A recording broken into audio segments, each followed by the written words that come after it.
Hey, DJT. Hello, Mr. Red.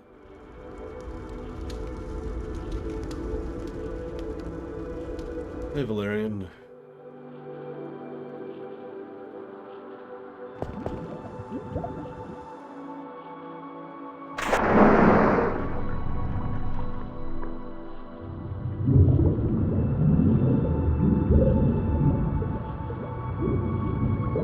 Hey. There's our mask. Right. Yeah, before we explore more, let's get out of my way. Am I feeling any better? No, but thank you for asking. I do appreciate the kind thoughts. Whoops. Hang on. There we go. Trust me, I was drinking plenty of water there, Mr. Red. One might say too much.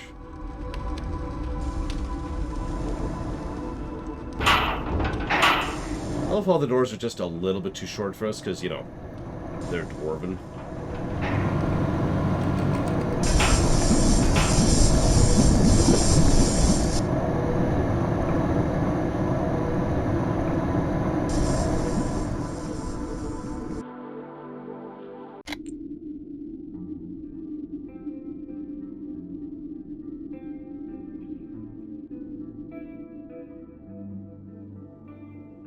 Oh, there's a smith there.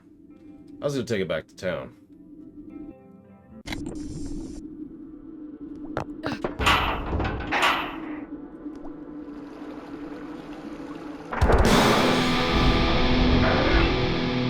Aw. I was hoping for gold.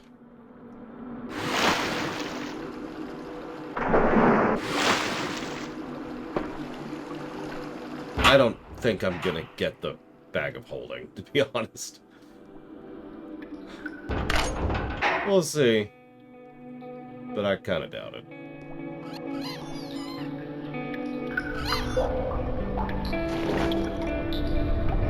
Flee, Mr. Rat, flee! There is no escape.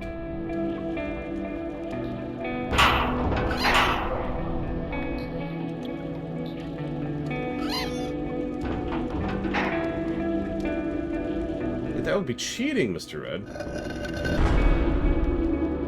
Although I did give your guide a boost on Steam, because it's a good guide. Well, actually, that's not true. It's the worst guide I've ever seen. But, when it's not the worst guide I've ever seen, it's actually the best guide I've ever seen.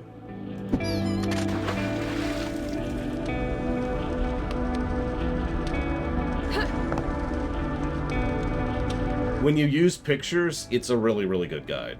When it's just text, it's not quite as good for me.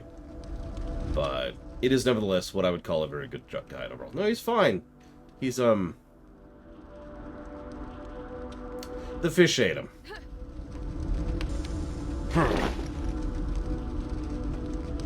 Yeah, we'll go with that. The fish ate him.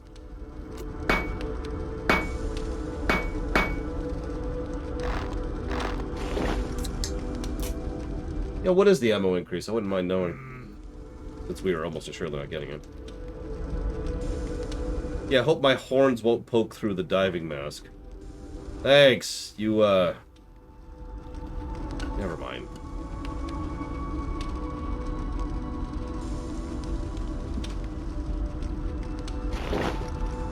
Okay. Well, let's see how we do's.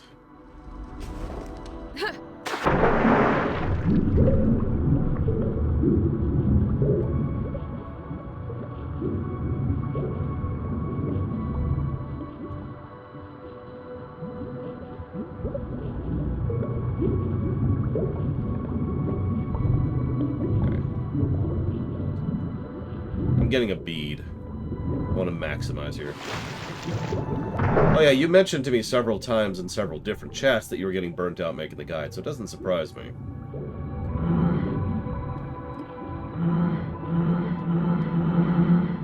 What?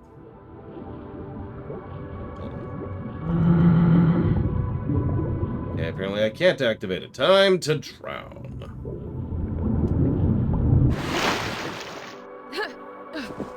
Why do... Okay. Okay.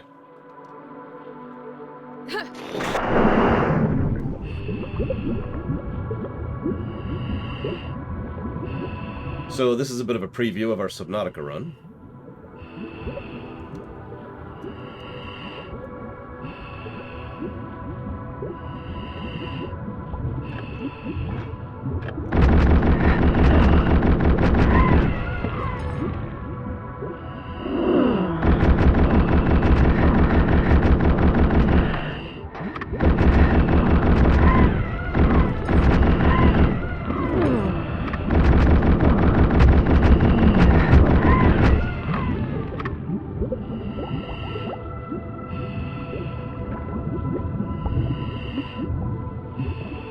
Subnautica was before, but that's okay. We actually are going to be reviewing Subnautica again. Oh my god. Later this year. It's part of the miscellaneous block or the lore block. I forget which.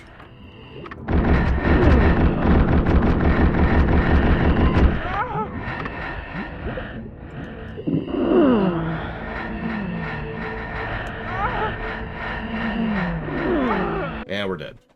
That is a lot of enemies. My goodness. Okay,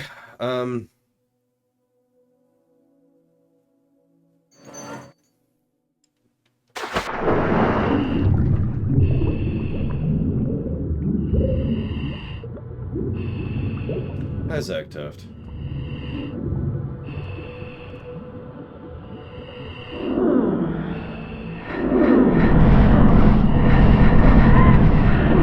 Once the Hellclaw works underwater, why wouldn't it?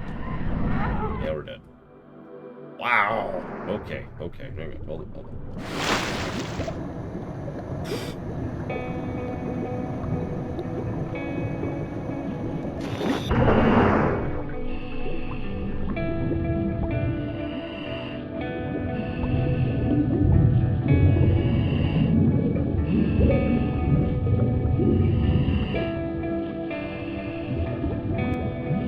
What, you can't throw an axe underwater? Why not?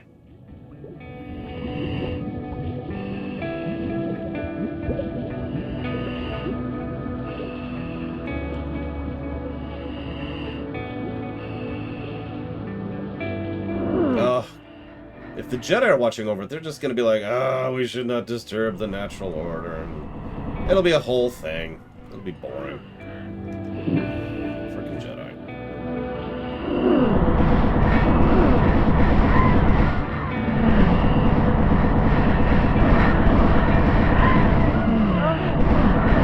There are many of these enemies. My god. That's,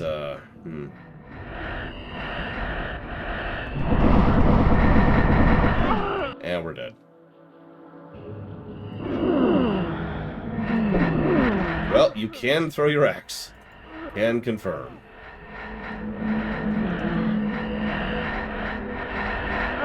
Looks like I need a blue crystal. Looks like I need 3 blue crystals for that. I was looking at that correctly. Hang on, let's go chest that again. Let's hitman this a little bit. Yep, we need 3? Yep, we do. Wow. Okay. Alright. That's bad.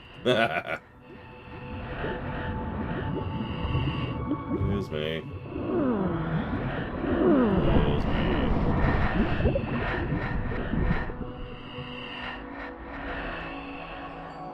There it is. What? But, there we go. Aw. Oh, no, that's right, that's right. Yay! That's... I was about to say, oh, it's not mithril, but no, we don't want mithril. We want dark iron. I forget what we get for that quest, but I believe we have 6 now. I was glancing at your guide, by the way, if you're wondering how I knew how to find that particular bit of dark iron. I would save, but I'm currently being attacked by death, so give me a minute. Yeah, I guess I'll save anyways. Where did my ally go? She's like, you got this, right? Did she die? Somewhere in that nonsense? She probably died. That's cool. That's cool.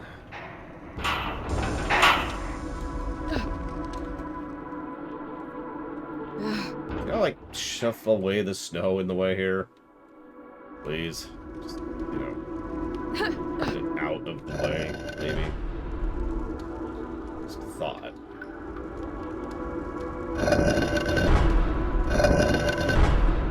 Nope. Okay. Alright, whatever.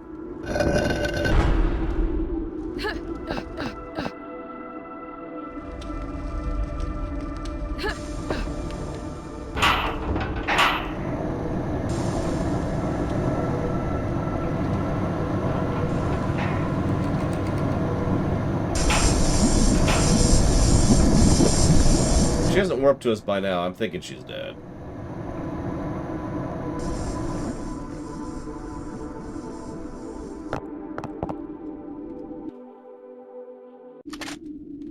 Oh, wow.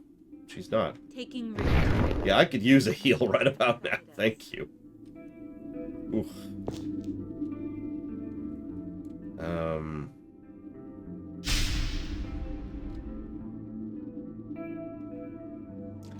Whatever. Let's go turn that quest in.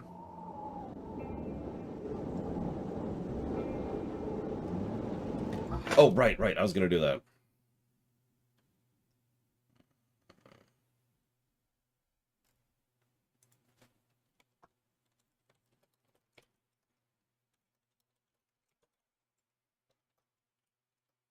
There we go. I'm afraid I haven't even heard of that one, DJ2. Not to say I don't have interest in it, just I literally haven't heard of it. Sorry. Gold. Gotta get that gold. Yeah, we're nowhere. Absolutely nowhere. I should probably honestly give up on the very idea of getting that.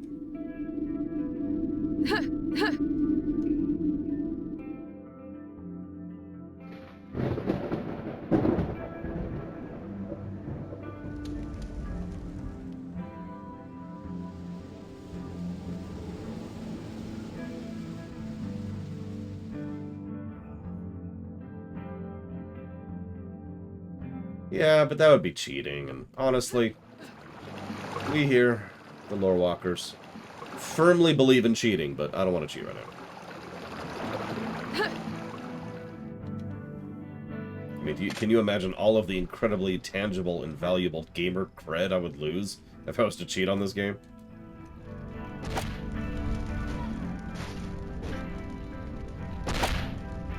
Is she just...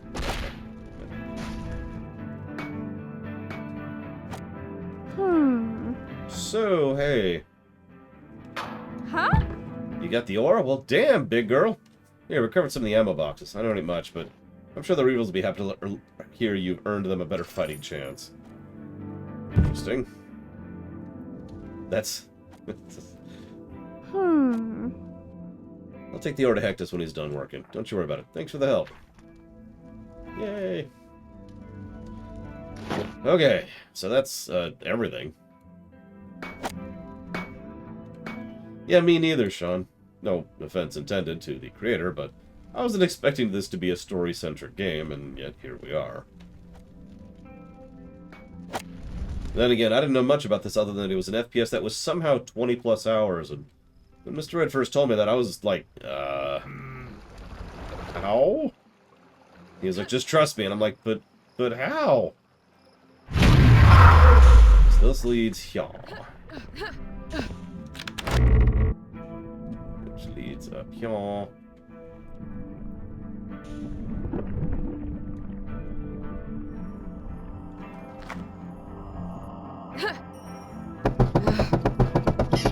Which leads up here. I don't want to go through here. Hang on. I want to go this way.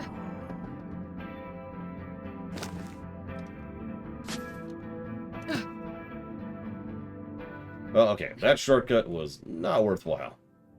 Alright, what else we got here? I'm actually curious. Hang on, sweet. That was that one. Hey, that's the one I wanted.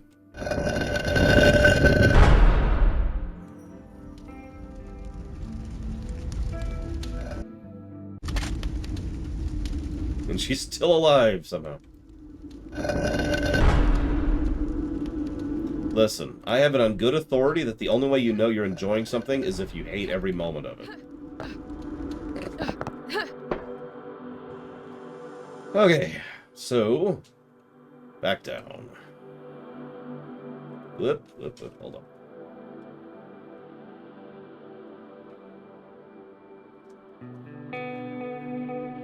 See, that's been the secret this whole time, Savagam.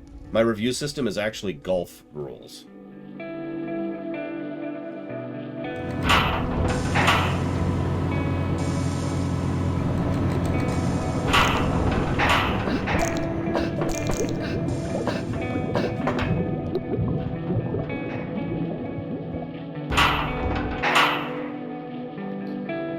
don't think this is where I want to be. No, I'm not capable of making good jokes right now. I'm barely holding on as is. Like, I'm trying to be, like, a modicum of charisma while trying to analyze and review the game in question, while trying to play the game in question, while trying to pay attention to chat. I am stretched a bit thin today, and yesterday, and the day previous.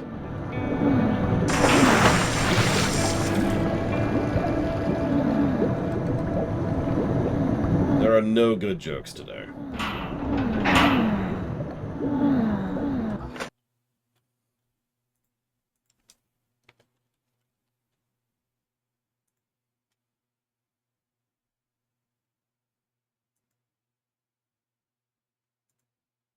What did Yoda say when he saw himself in 4K?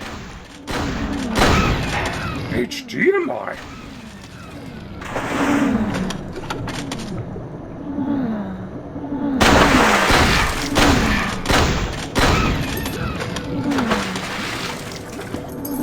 Told you. No good jokes today. Only terrible jokes.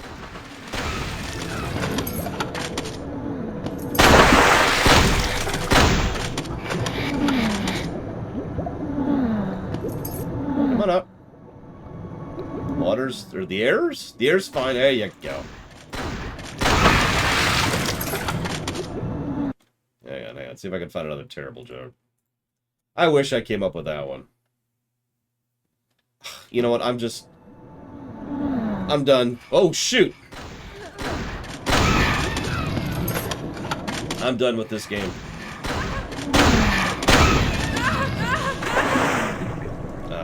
I'm saying the joke wrong. Sorry, I got distracted. I'm done with my glasses. I've seen enough.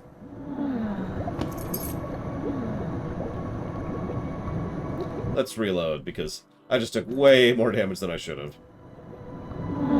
The hottest character in the game. Savacom, I'm going to defer that question to you. Which is the most physically attractive character in this game?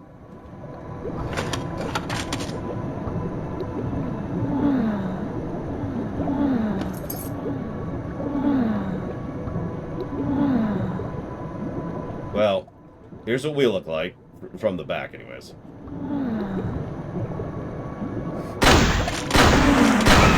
Those are the witch ladies we keep shooting with a shotgun.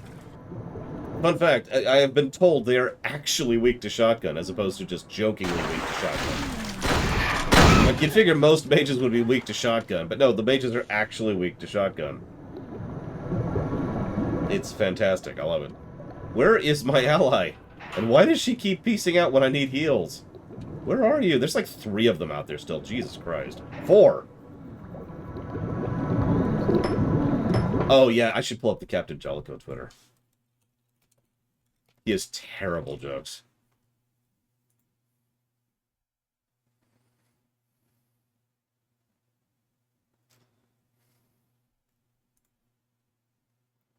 That's nice.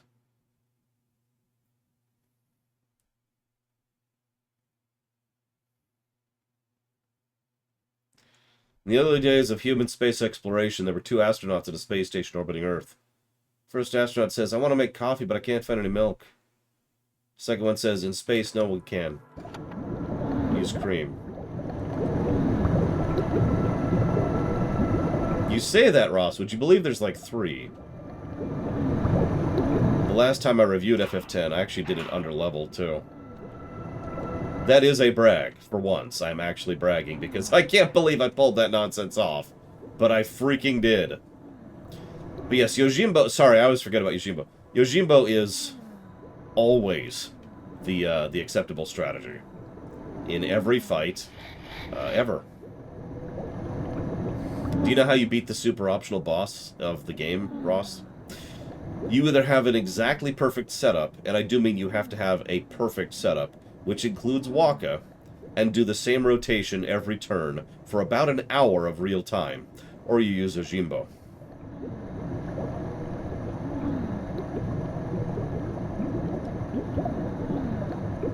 Please note that I am not making that up.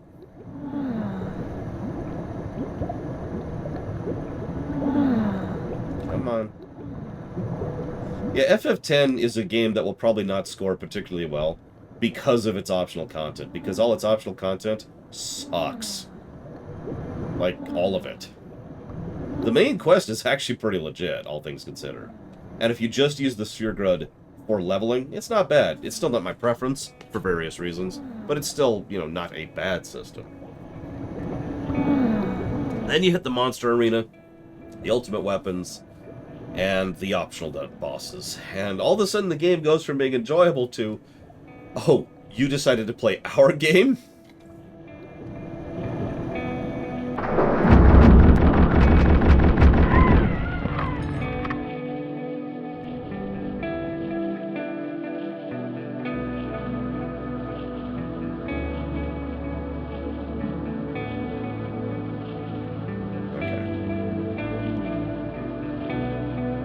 I mean, that's great in all Savicom, but that doesn't change the review for the reasons we've talked about a few thousand times.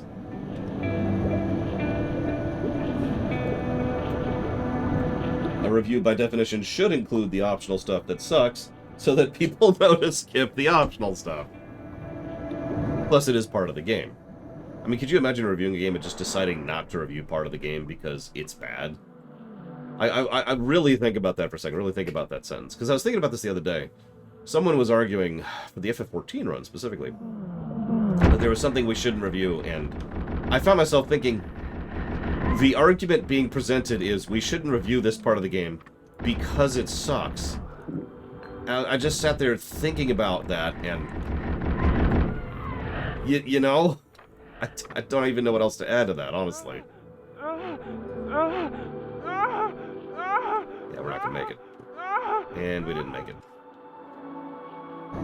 Alright, hang on.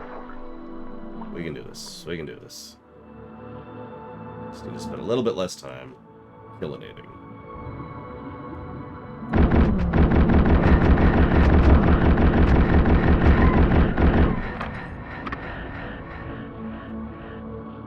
Oh, don't worry. We're not spoiling anything for FF10.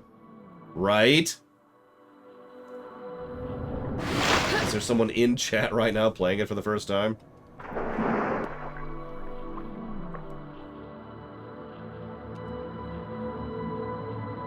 Stuff like that, if I could just preach about this for the 700th time, is why I tend to not have that... why I tend to dislike that attitude of, it's a 20-year-old game, it's fine to spoil. Because if I was to just spoil FF10 casually right now, I would actually spoil it for someone who is in chat right now. Oh god. Because, you know, it's an old game. So it's his fault. Sucks to be you, Ross. Spatooey. And I just wanted to rant about that for the 50th time, because I know plenty of people who have that attitude of, it's an older thing, so it's okay to spoil, because it's an older thing. And it's like...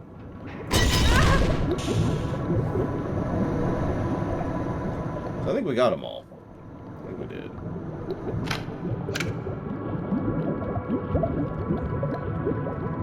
If you want spoilers, that's different. If you seek out spoilers, that's whatever. But imagine sitting in a random FPS stream and all of a sudden someone's like, oh my god, I can't believe Tidus and Yuna were the same person the whole time.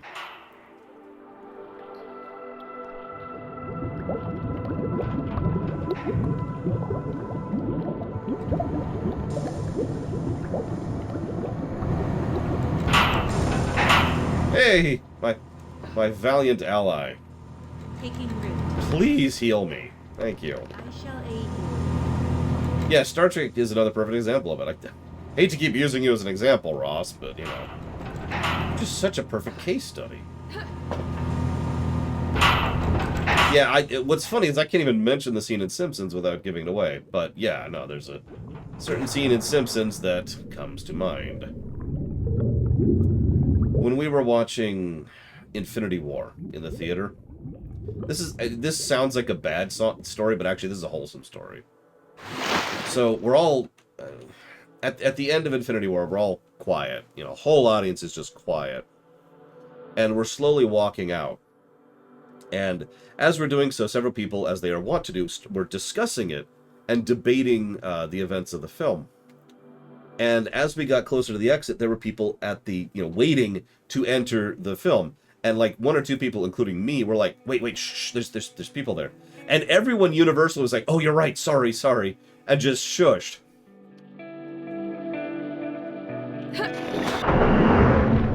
So as to not just kind of accidentally, it was his sled, to the people who are sitting there waiting to see the film for the first time.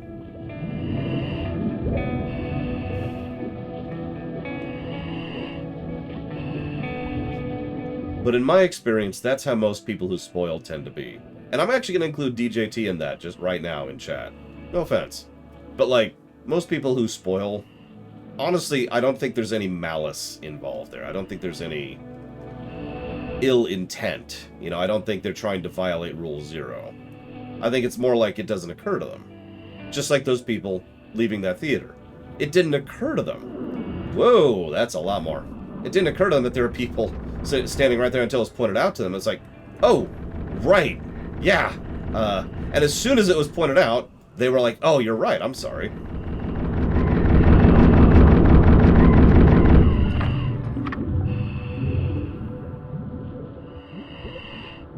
And point in fact, DJT, to once again speak positively about the gentleman, or whatever you are, as soon as I said, hey, DJT was like, oh yeah, sorry about that, because, there's no malice involved, right? There's no ill intent. It's not like, ha ha ha ha. Now, there are dicks, of course. I will never stop telling the story about Force Awakens, where there was someone who was driving by the theater, just in a car with the windows rolled down, driving by the theater, leaning out the window and shouting to all the people standing outside ordering tickets, it was his sled. That's probably the single biggest example of dickishness I've seen with regards to spoilers.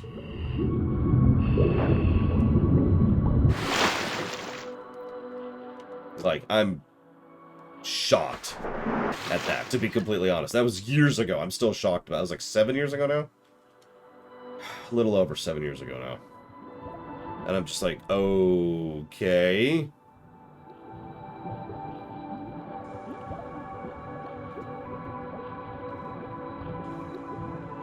No, see, that's exactly my point, DJT. My point is that you're not a bad person, that you're cool.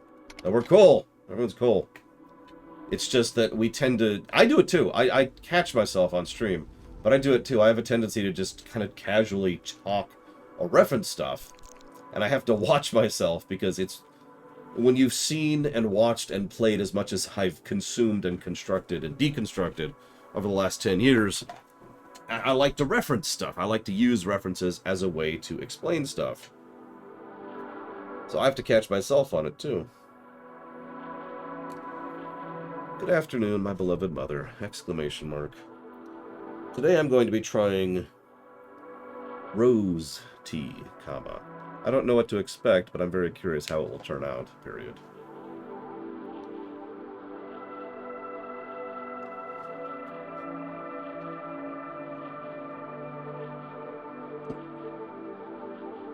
Okay. Alright, so I've got 2 of the crystals. So I need 1. I'm missing 1 crystal. Where haven't I been? Where was the tank refilling? I could refill the tank before I go back down. No idea where that was.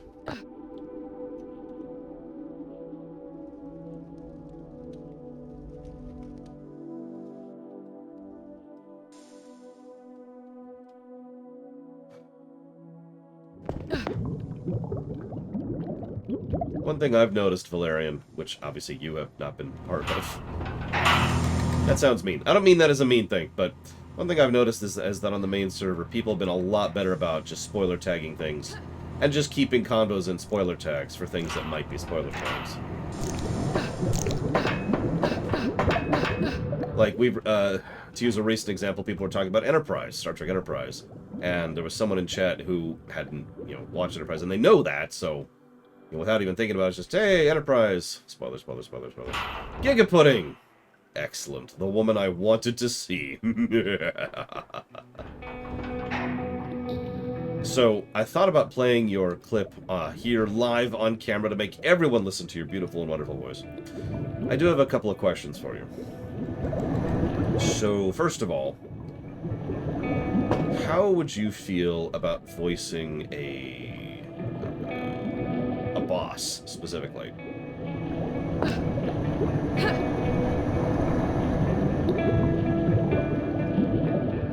Now, I'm not sure of the specific one, but there are two bosses that I feel like you would be a really good fit for. I ain't gonna make you the bad guy. I don't know what that accent's all about. I'm not going to make you the bad guy.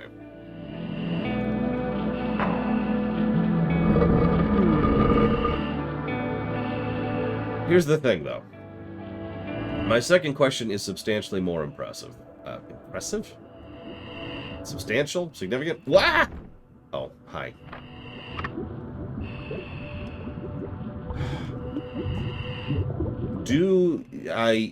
How do I phrase this? So your audio is peaking on the audio sample you sent, which is one of the reasons I tend to ask for audio samples from people. Do you happen to have a sock or a hand towel which you could use to try and prevent that?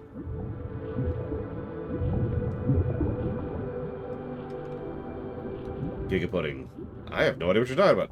Okay, so peaking is when most microphones, the majority of microphones actually, don't have the ability to handle air being pressed across them, and so it interprets air as noise. And so, like the letter P or the letter B, stuff like that, those tend to have, they peak, they come across as wrong, and it's bad, and it's awful, and it's terrible. But there's a really super cheap, easy solution to that, which is a hand cloth or a sock. What you do is you want something cloth, like this little microfiber thing over here, right? And what you do is you pretend it's a mic, okay? You cover it like that and make sure, and it'll prevent the air from literally physically reaching the mic, see? So that way you can actually speak into it and you remove the peaking problem. Make sense? So that's your poor man's voice acting tip right there. For people who don't want to spring for, a mic like I've got, or the equipment, or an actual cover, or whatever. What am I doing? I guess I'm just exploring more. Where haven't I been?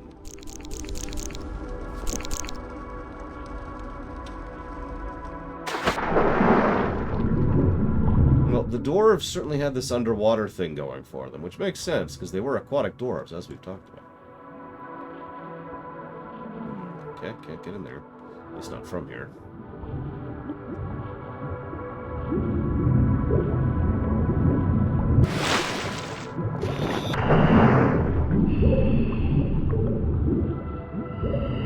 No, I don't know why anyone would think you sound Russian. It's like saying someone who sounds Spanish sounds Russian. Ironically, you sound more Swedish than anything else to me. In fact, it's a shame that you didn't try to voice act for us earlier, because I think you would have made a good Burmesian.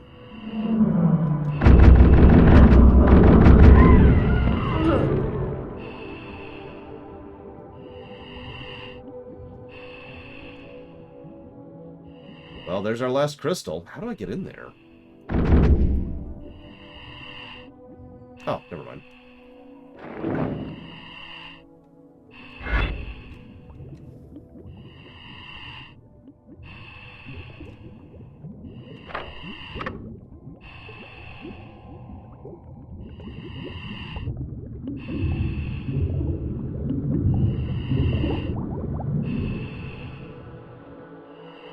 Over here.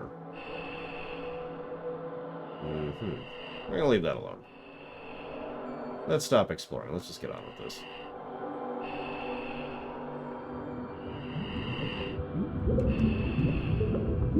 Well, I am pure evil, Giga Pudding.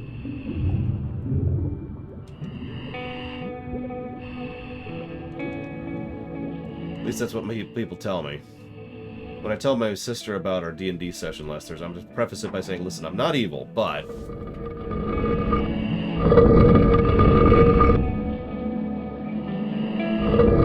Okay. We've gained access to the vats of corruption that they have down here. And whatever those are. Here she is at last. The call is irresistible. So many questions run through her mind. Quite a marvelous place, is it not? So many secrets buried here, forgotten and forever lost. Could you talk quicker? I'm sort of running out of oxygen. Will the half-blood follow the same fate? Will this be her eternal sunken tomb? Minions, prepare a funeral! So I'm guessing that's the blue dude. Apparently the Psy Demons are actually frickin' mind flayers, so that tracks. And we're dead. Okay. Listen, my goal all along has been to make people hate you, Giga Pudding. It's the only way to prevent them from falling in love with your amazingness.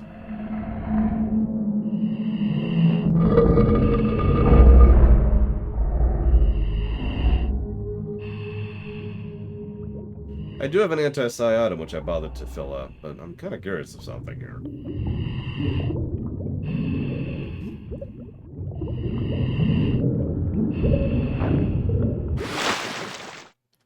See, he's not even going to follow me.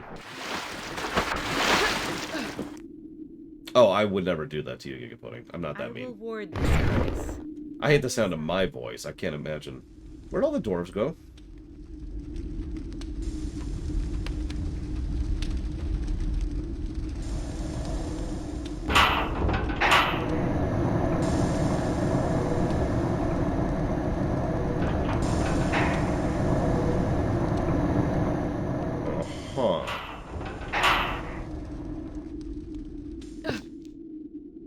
Yeah, I was going to make a your sister joke, but then I realized that would be extraordinarily inappropriate, so I decided not to do that.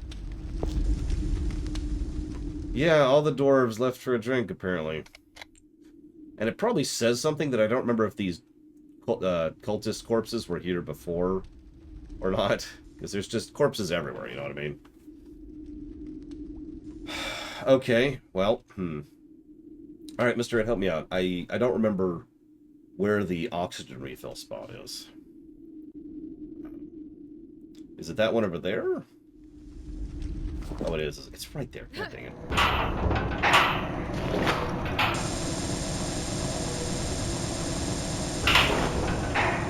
Well, no, the problem is... How do I phrase this? I need to get a vibe for your acting talent, not just your mic and your voice. Your voice is fine, your mic is not, but that's a solvable problem.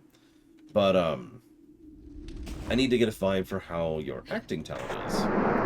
Now, the Violet Maiden, specifically, which is the one who I was having you voice lines for, is one of my remaining female characters. But she needs to sound, she needs to specifically sound very innocent and almost childlike in order to heavily contrast the villain, the boss of that particular dungeon. One moment, please.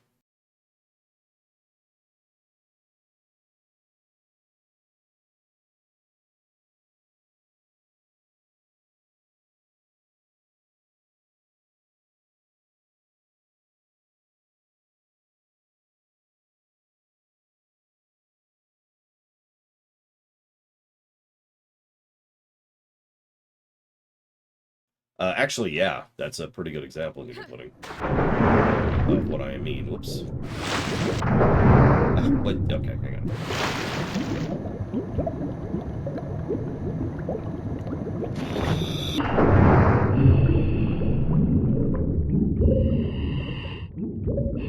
Now, if you think you could pull that off, I believe you. Although I'm going to need you to try that so I can hear what it sounds like to you. hear your take on it, if you will.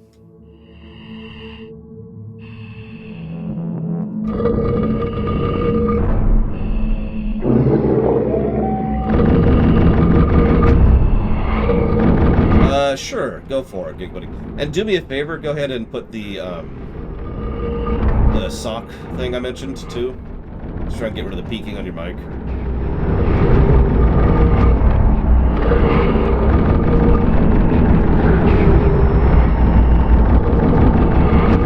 Get some health. Hi, Magmig.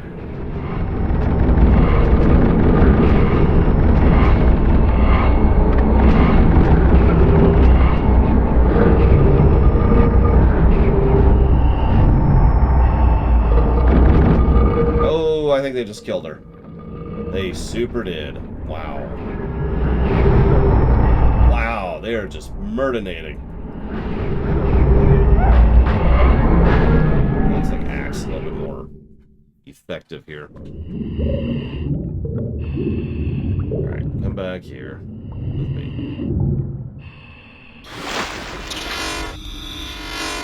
No, stop. Stop. No. Ah! God damn it.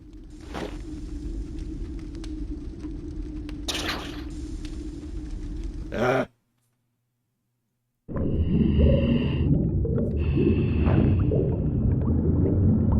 Take 2. 3. Okay, stay here. Taking root.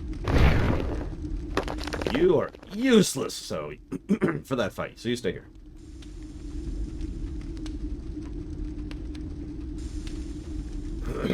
Okay.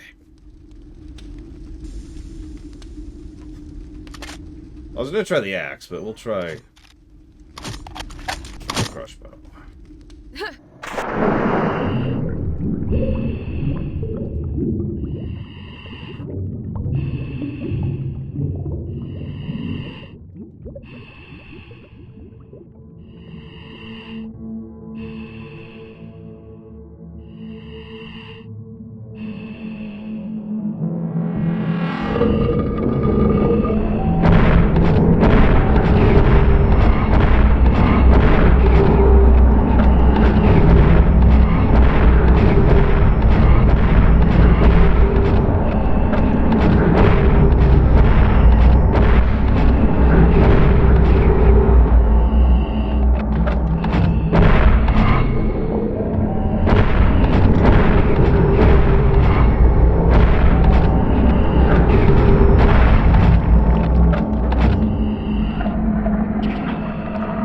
Speaks true. She's starting to live up to her true potential. And now her reward. She will claim the seed, but will she live long enough to lose it? The core of hell awaits her, and so do I. Well, that's weird and creepy and weird.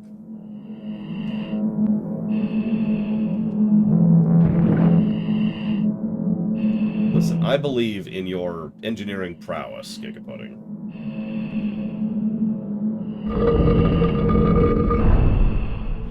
I mean, Andy Serkis is actually a really skilled actor. It's just, ew, okay. He usually doesn't get a chance to really stretch with it.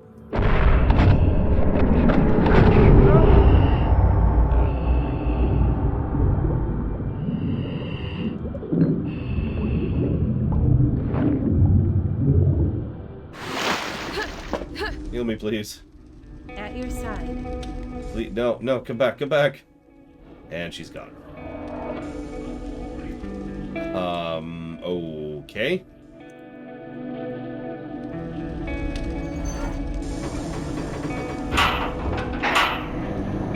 Everything's fine.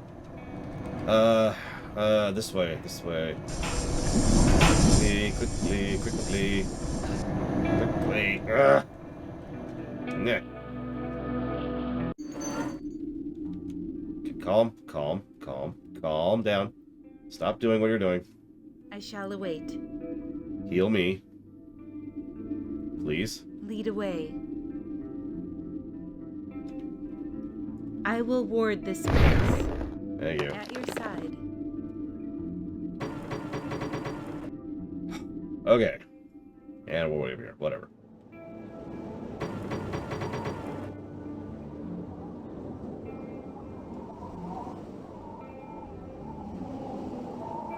I mean,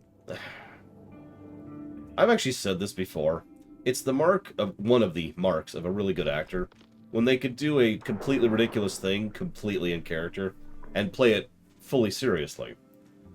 Have you seen what Andy Serkis looked like in his full motion capture getup? Imagine monkey dancing around, you know, doing all that motion work yourself while in that outfit and having to portray your character completely seriously and in character the entire time. That's harder to do than it sounds.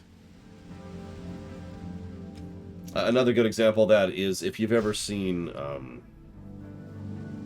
oh god, what's his name? I can't think of his name. I love him as an actor and I can't think of his name. Hang on.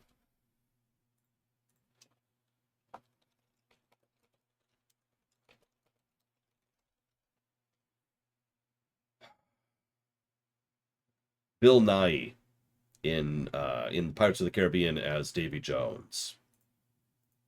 If you've ever seen what he looked like outside of the CGI, he looks ridiculous. He looked ludicrous. But he still managed to put in a fantastic performance, you know, despite that.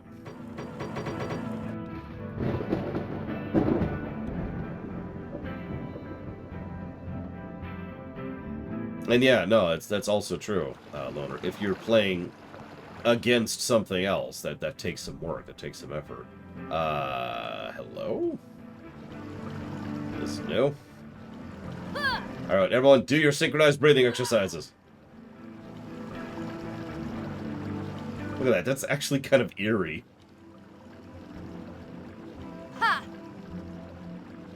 We're all together and we're thirsty for vengeance. We marched here like the wind when we heard about the survivors. We're longing for battle. Lance Dendra remain back in Valk with those who haven't fully recovered from their wounds. This is our final chance to put an end to the demon menace. May the gods guide our wrath. A sapper team was supposed to disable the flame towers, but they got ambushed.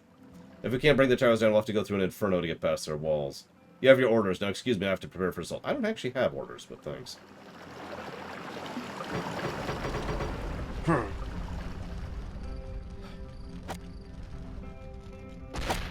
Alright, so let's see how close we got. 172 gold. That's all that we managed. Wow. Well, you know, we tried. We put in an effort.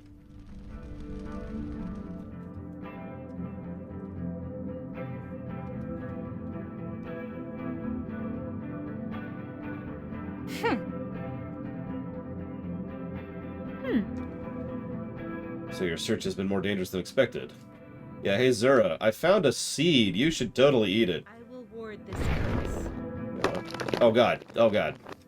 May the earth guide us. Turns out Lith's fever dreams are true. Let's look at this baby. It's... yeah, this is...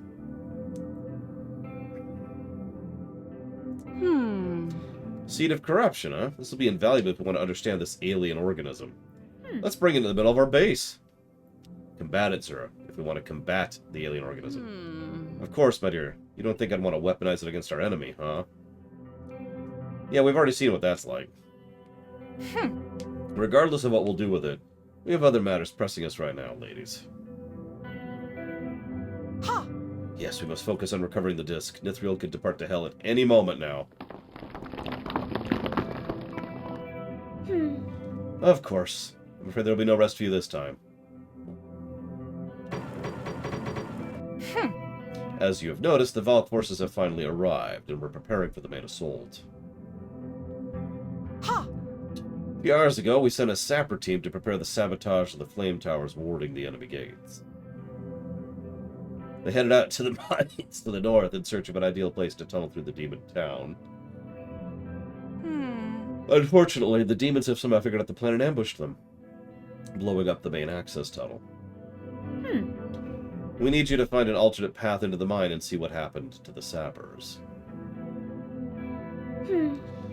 Lord Murgirth claims the Minotaur town has a path connected to the mines. It is a good place to start looking. Once you find a way and use the hell powder barrels our sappers were carrying to blow through the town's side well. before despair, Gigapudding. Jesus Christ. It's a dangerous task, but you're the only one I can trust with fulfilling it. Don't let us perish in the fire before we can even draw steels in. We're counting on you. Okay. Right up, Brisa. We shall see this mission through. Earth protect you.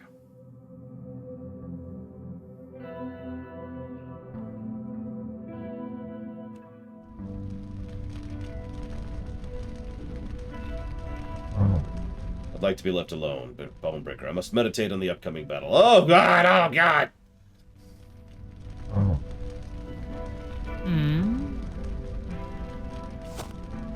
But there's only one pyro. Okay, fine.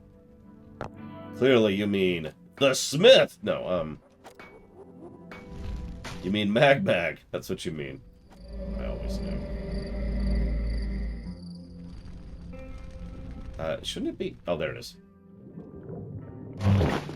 We found a scroll inside our long-abandoned town. Let me have it.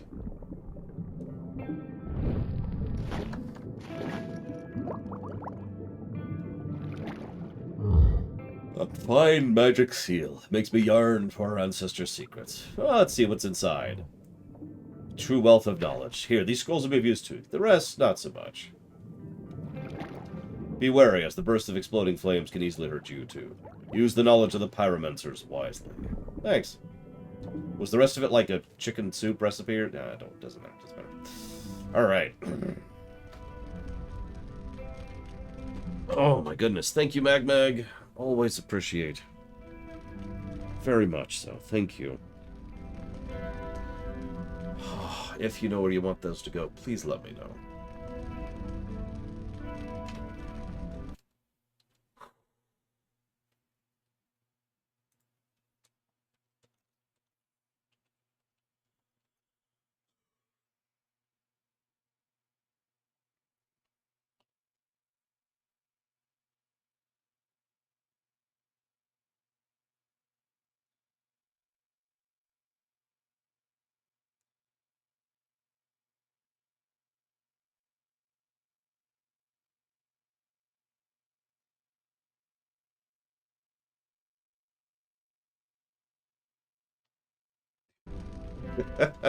You know what? Just for you, Mr. Red, I will acquiesce to this request.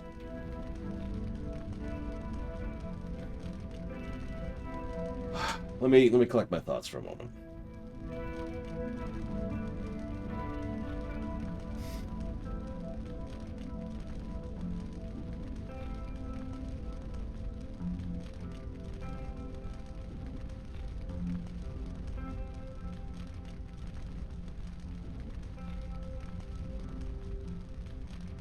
The biggest problem I had with the underwater section is too many of the textures, underwater specifically, are entirely too similar to each other. It's legitimately hard to see where you're going, and in some cases I had to rely on the map to figure out where I was going. Especially when you see like the ice texture, which just looks like really light gray on the really light gray filter we have going for the water. Other than that, however, I do think it's better layout than the Minotaur Town, which we already talked about. The structure of it was different. There's like a central hub area, which is where the dwarves are. And then you branch out over here, where there's a bunch of cultists where you can fight them. Then you branch out over here, that leads to like the machinery, and then you branch out over here, and that leads to the underwater section. And so that format worked really well for me. I liked that. I never felt lost in that particular section, and I did like how you could do it effectively in any order. That being said, I really question... So, on the one hand, I like the idea of limiting what weapons you can use. There's a lot of tactical possibilities that exist there. The fact that they threw two types of enemies at us through that section is kind of an interesting choice, given that limitation. It's especially interesting considering how much effort it was trying to keep my minion alive the entire time. I think those are my thoughts on the water section. Sorry, I had to actually concentrate to get that out there. But I was about to say, I don't think that's a full positive worthy, but I think it would be easy to warrant an aggregate positive for that section. So let's jot that down. Let's do that.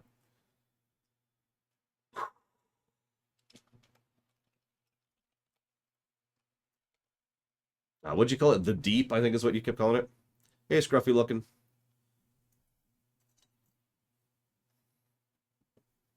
Deep calls.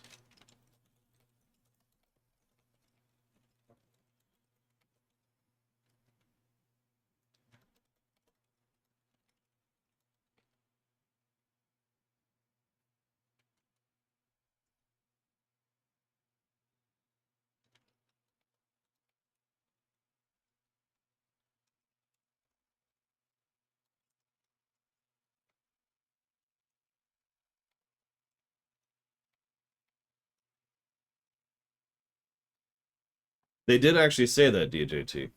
And in fact, they mentioned that we would be more resistant to psychic attacks than otherwise. I wonder if there's a way to dodge psychic attacks. I haven't figured that out yet. I'll have to play with that a little bit later.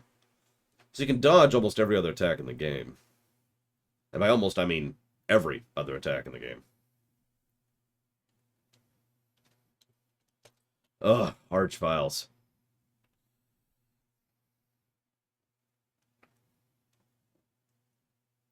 So you want me to play it live on stream, Gigapudding? Well, okay, if you insist. I'll just slowly tab over here. Slowly pulling up the file. Slowly downloading the file.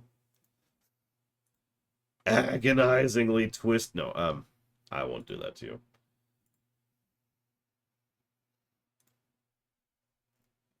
Like, that would, like, be someone forcing me to listen to my voice, and I would just hate that. Do you want me to do it? I don't mind. Let's see here.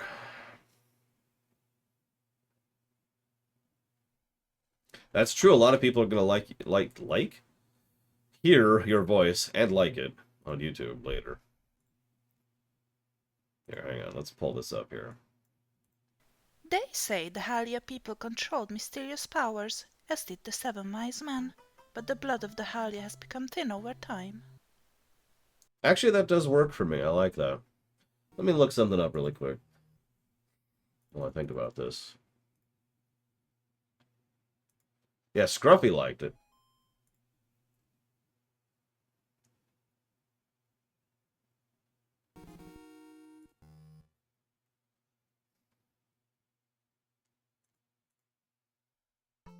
Yeah, that's what I thought.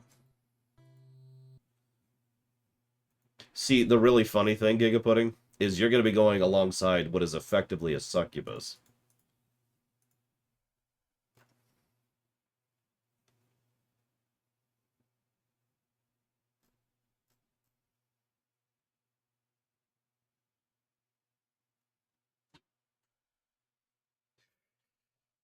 You won't be a succubus.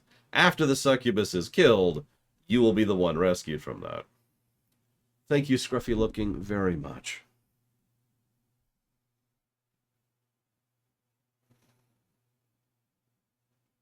Always and ever appreciate.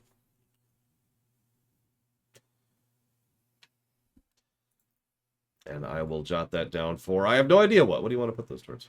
Thoughts on the story axis so far? It sucks. That's why I've given it literally 0 negatives to story.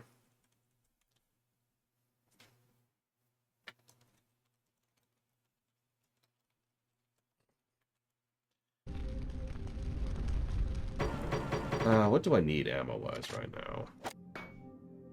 I didn't hear any peeking. No. Although, hang on. Let me double check, because there's... I already closed the file. Hang on.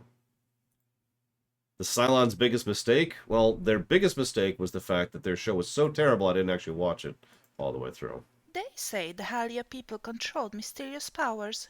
Nope, no peeking. We're good. The letter P is really obvious for that kind of thing, so I don't have to listen to much to get that homeworld block. You got it. Thank you again, Scruffy Looking, very much. I apologize for my sickness in general right now. I am just not here. You know what I mean?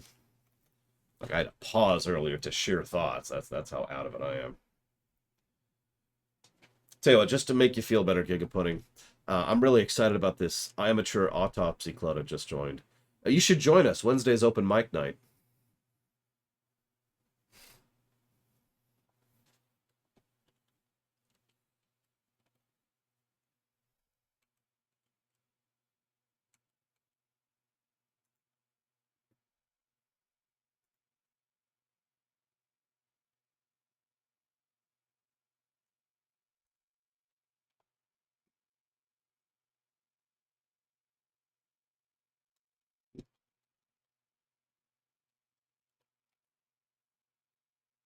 Okay.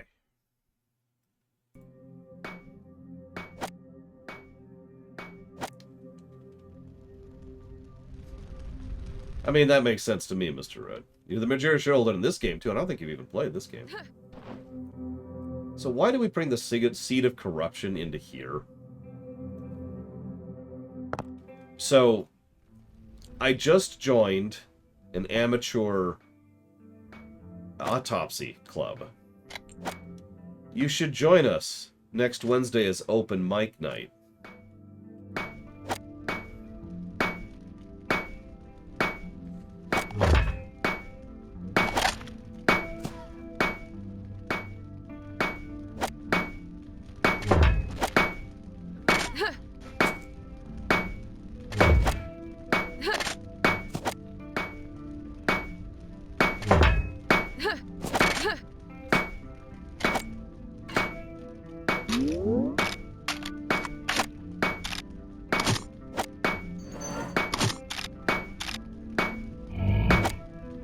Oh, I guess I'm out of iron.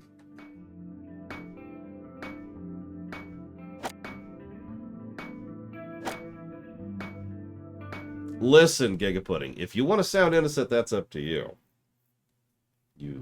Unless you want to try and try out for the succubus. Although I don't think you can do better than the current succubus, but she's a really good succubus.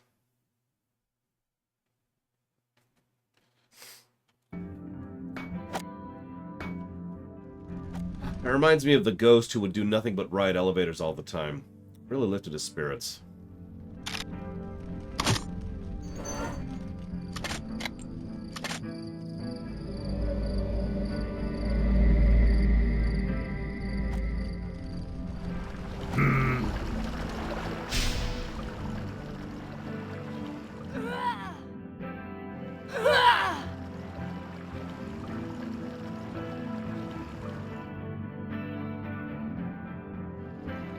Listen, Ross. I was told that I suck, and therefore the only thing I could possibly do to improve the situation is to tell bad jokes. So in the interest of reducing suckitude,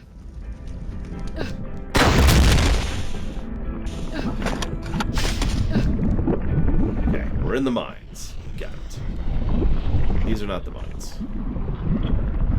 These the mines? Nope, that well, okay. Let me double check, but I'm pretty sure these are not what I want. I don't know, what's the difference between a cyborg and an android? There's Minotaur Town, also known as Hell. Okay. Oh god. PTSD is coming back.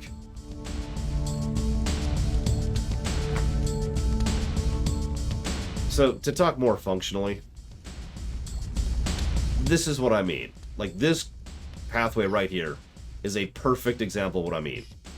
Brown, brown, brown, brown, brown, brown, brown, brown, brown, brown, brown, brown, brown, brown. Turn a corner, brown, brown, brown, brown, brown, brown, brown. And, again, very tight, narrow corridors and very closed in, which makes navigation difficult in a game. In an engine, designed so much around freedom of movement. To immediately contrast this, think about this versus the mansion. Even though the mansion was simply a single building, its corridors, its buildings, and its rooms, or its hallways and its rooms were bigger and more open than what we have here, and so it was easier to navigate overall. Sense make? But if it doesn't make sense, that's okay. I'm stupid and can't convey ideas. Okay, so tavern. Where the hell was the tavern's over there? Tavern's over here. Tavern. Tavern get gold. 2 gold. Not worth my time.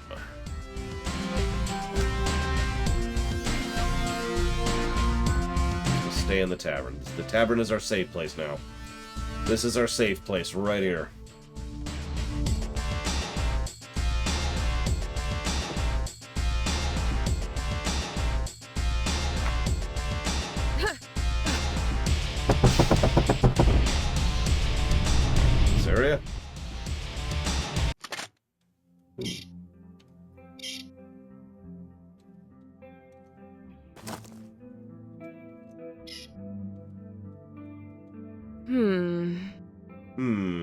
As they say. My throat is not better, but thank you for asking. When I die and come back as an unholy lich, or maybe a holy lich, that sounds better. When I come back as a holy lich, well, that'll happen.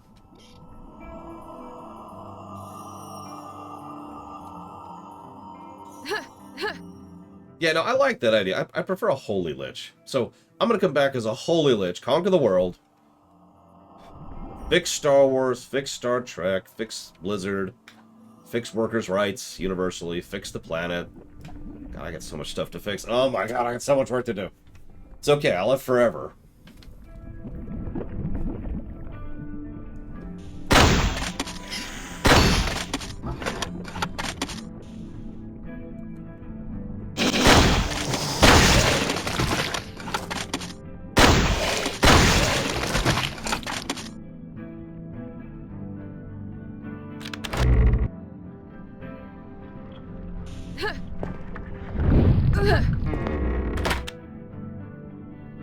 The point of no return. Dun-dun-dun-dun. Dun-dun-dun-dun-dun. Dun-dun-dun-dun. Dun-dun-dun-dun-dun.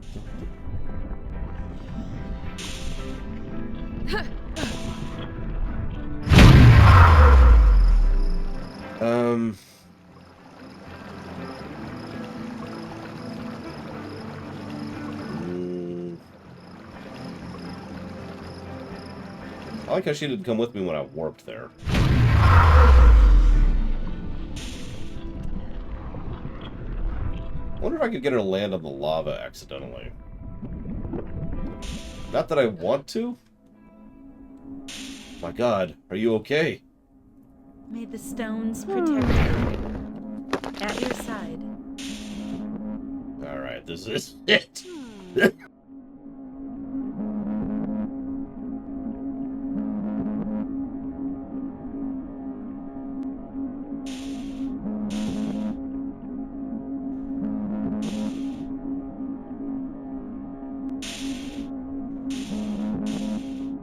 You want to hear my secret trick? For, sore throats, Giga Pudding?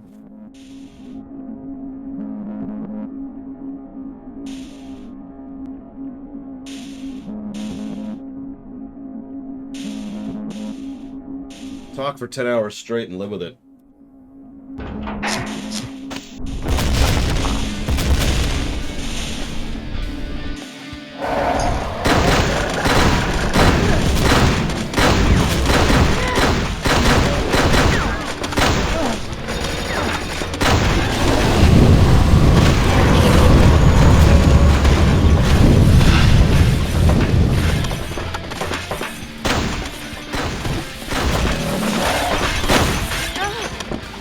Hey, it's Egrucius.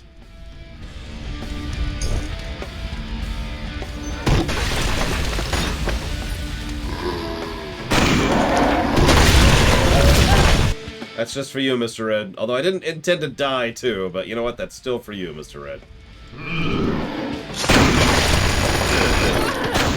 Jesus. Hey, Magister. Oh, I'm a little hurt. Do I have a healer? Excuse me, please heal me. Taking root. Heeding no. the call. That's okay, too.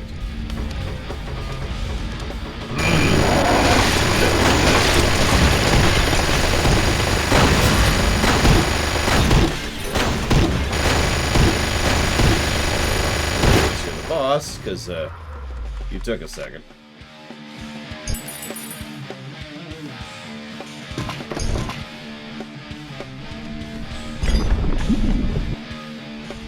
Yeah, that guy's got a couple things going on right now.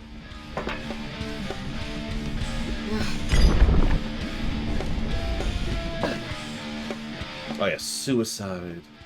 Gotta get our daily mandated suicide in.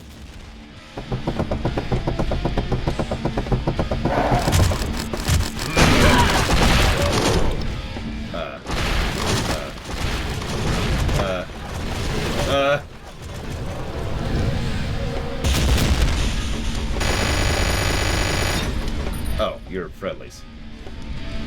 Hi, friendlies. You got us past the gate. Hold your aces high. Vengeance draws near. I saw a wolf. I freaked out. A loud explosion heralded the half-blood's well-executed sabotage. Before the town gates could even fully lower, the courtyard filled up with fiery rage and bloodlust as the Iron Division warriors and their allies rushed forth. The long-awaited battle had barely begun, however. With a thundering voice, Warlord Grund ordered the combatants to advance further. With little inside knowledge of the port town's layout, they would split in smaller squads and comb through in search of Mithril and the Baron. The odds were ever stacked against them, but there was no time to falter now. The fate of the whole underground world and beyond rested on their shoulders. The ringing of alarm bells draws near as Zan advances. It's time to run this town through the blade. Ah, is this... We're there! We're at our difficulty thing. That's a new icon in Twitch. What is that? What does that mean? Hang on. Stop. What is this? Oh, it means you've given gift subs. That's new. Whatever. And she's off.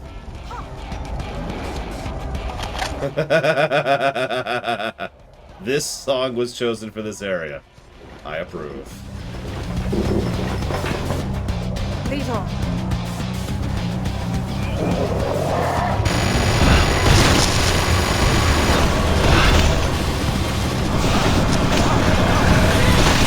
Pretty sure this is my mix, because, yeah, but I still approve completely.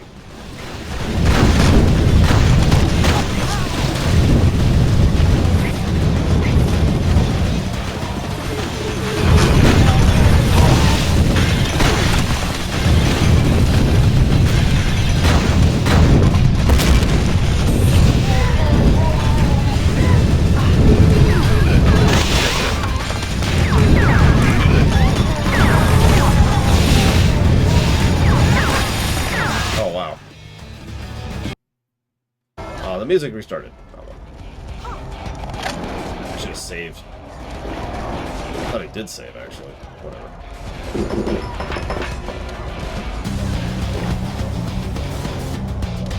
'Tis wise, so. Now we're saved. This is a mix from FF14. Metal is the name of the song.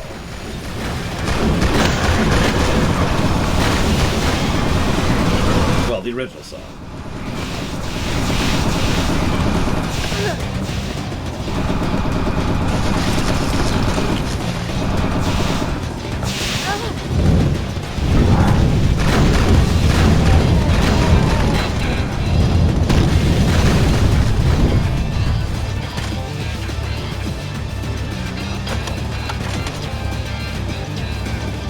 You can decide if she's super hot or not. That's up to you, Magister. I mean, she does look like this.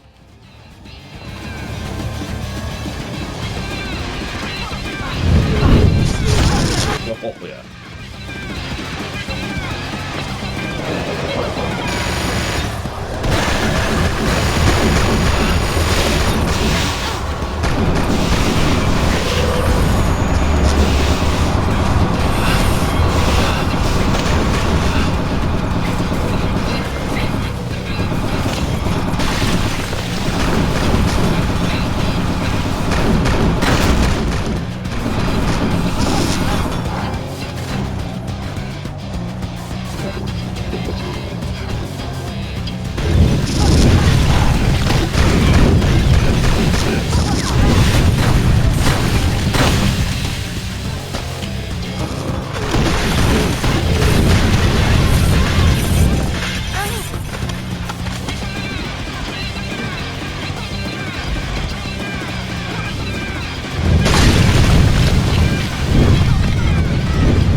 Why do the cultists have statues like that all over the place?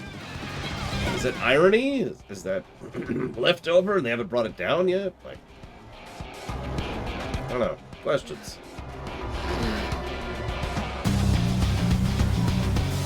I have many questions.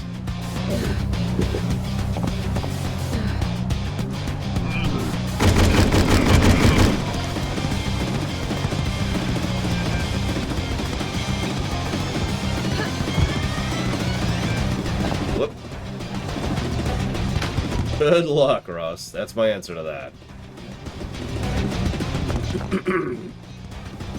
Okay, here's a more constructive answer. You don't. Damn it!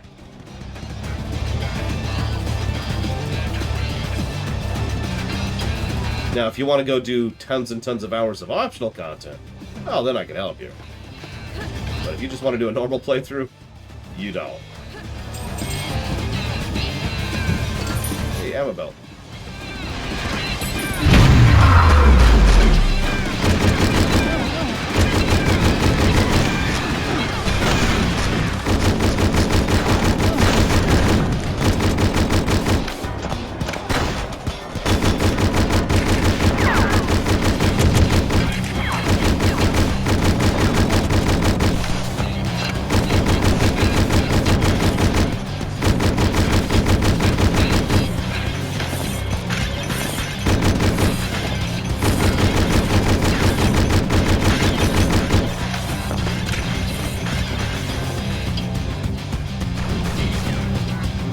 Yeah, if you want to be completely crazy, like me, and fill out the entire...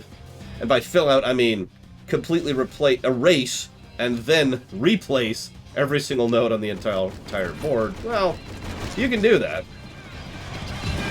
Because that's how you actually min-max in that game.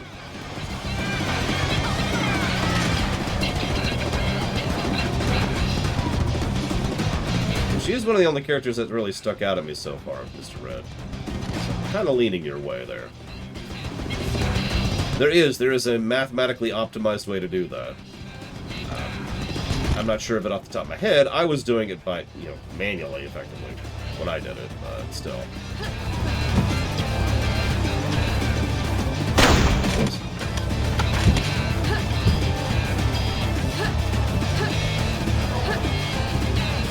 Okay, made it to the roof. My ultimate goal has been realized.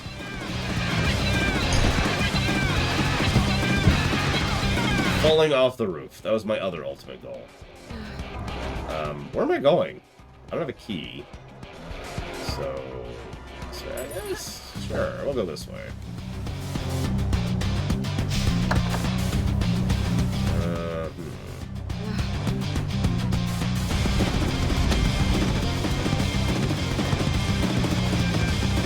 Ah!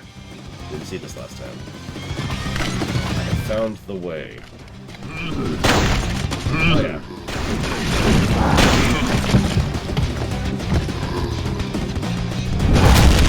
There. I killed one conscript with it. You owe me, Mr. Red. I didn't even die to it this time.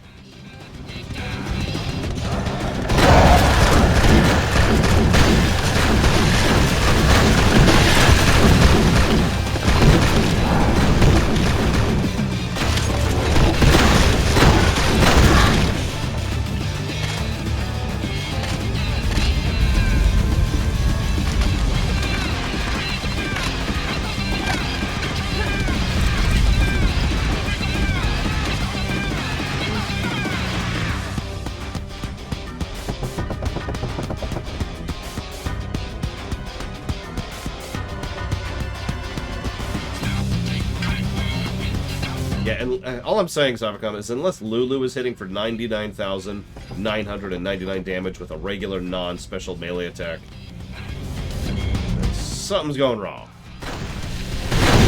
What the hell is that?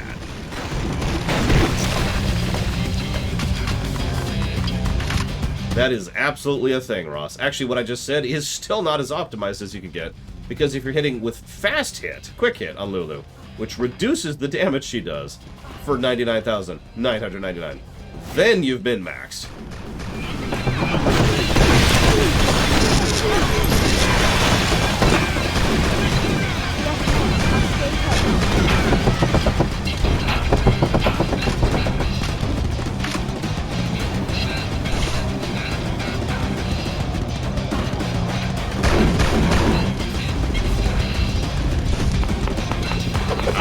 Mancubus. Got it. I mean, Mancubuses are pretty gross anyways. That tracks. Open, open.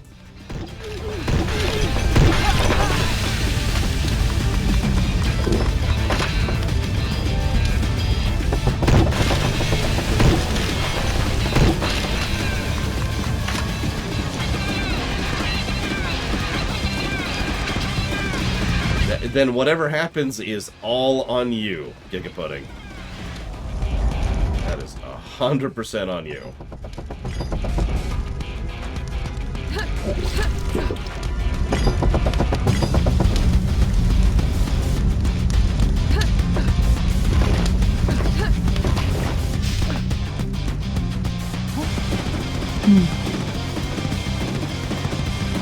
Boss says you're the one who got a dark iron fixed.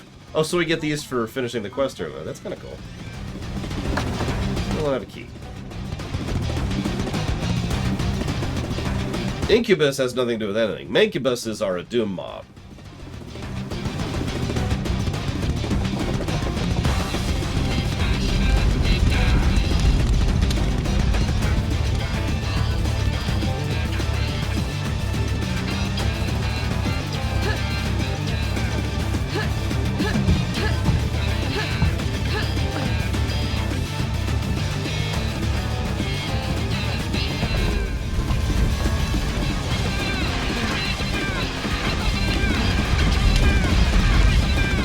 Gate I can't open? I must have missed a key. Because it feels like I should have a key right now and I don't.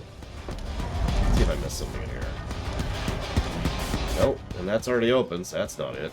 I think it's this. Hey, you. Stop doing that.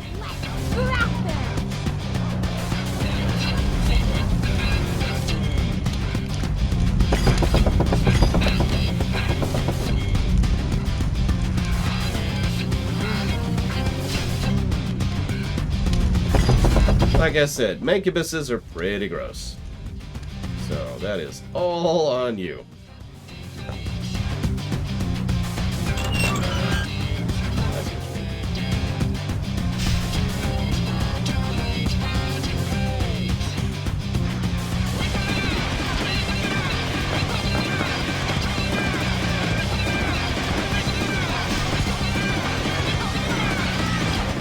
I mean, if someone's done porn on the Mancubus, then they have serious problems. Yes, we have the axe key and nothing else. We've even used it once.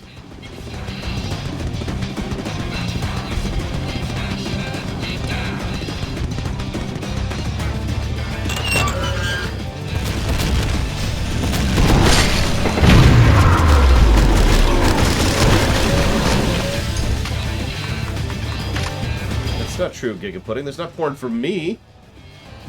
Right? Right?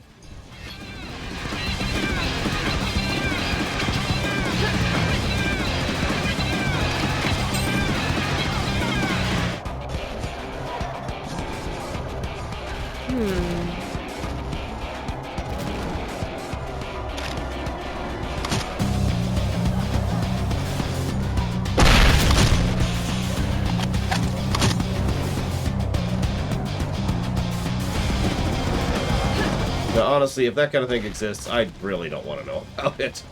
I think I'm okay with ignorance on this one.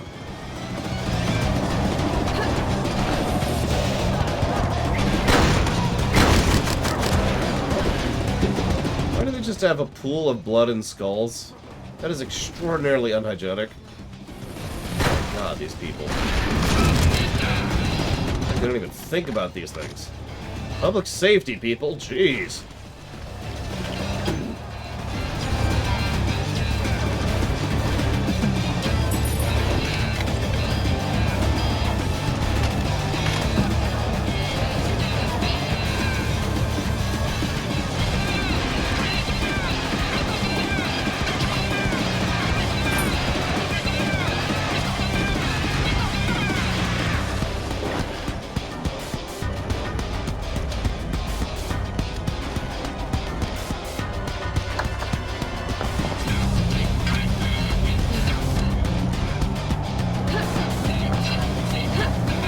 I'd make a joke, but Bragwin isn't here. It's not funny if she's not here. Thank you, Mr. Red. Always. Let me pause this banger for a second here.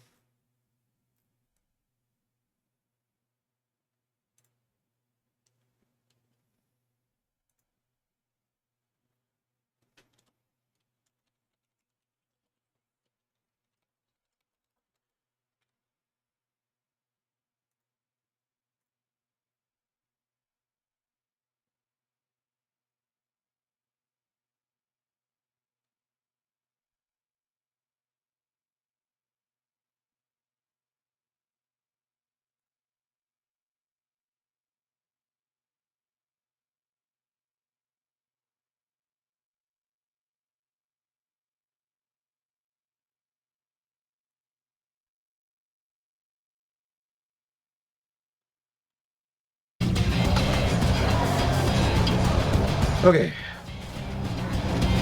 Actually, no, you've done pretty good on the looping so far, Mr. Red. I will admit, Metal's probably going to get a little old after a certain point here. Which is funny, because it has the same problem in the actual Alexander Prime fight, because, you know, that's a long fight.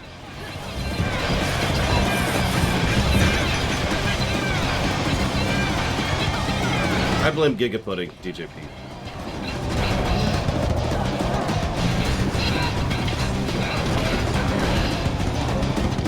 Alright, I guess I have to go up the tower. Damn it. Yep, we saw this version's Mancubus, and that's all we needed to see.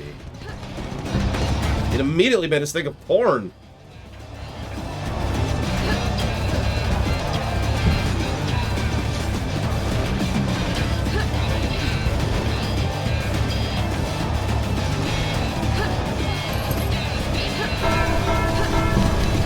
Damn it. Really? No!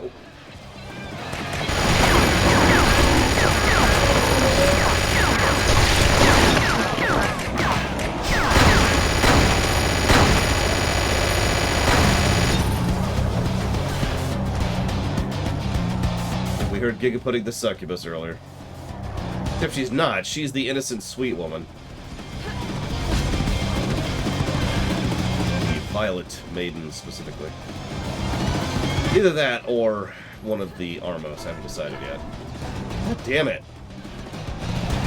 If you don't know, Savacom, don't ask.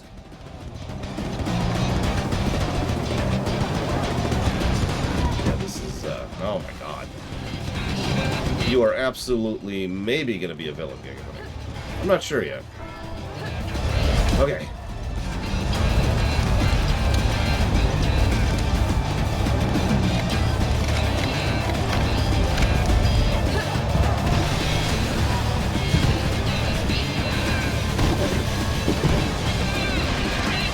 Successfully made it up top. Time to fall.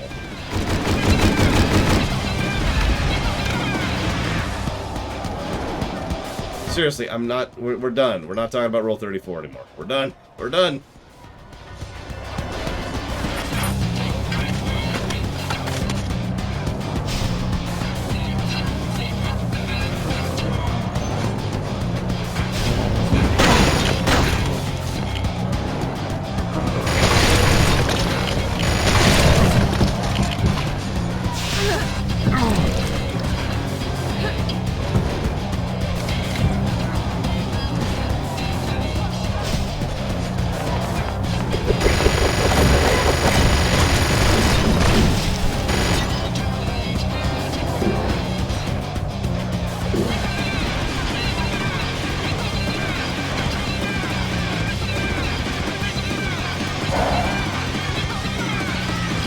Imbeciles, why'd you bring the experimental cannon? Can't you see one of the shells is exploding? Why is it facing the wrong door? Take it away! Ah!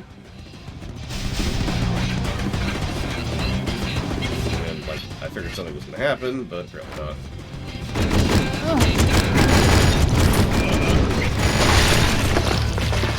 Why do the evil demon cultists have a palace of gold and, like, ivory?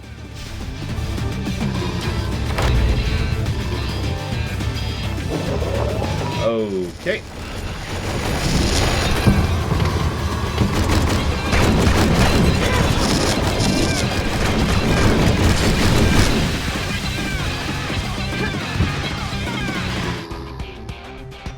listen, it's not my fault that these people keep bleeding all over the place when I kill them, okay? If they would accept a more peaceful death, none of this would be necessary. But to harness the joy of chaos, they would first learn the cold grates of order that restrained their flesh to the passing realm. They tidied the temple, even if they had no eyes to see its golden glory. Interesting.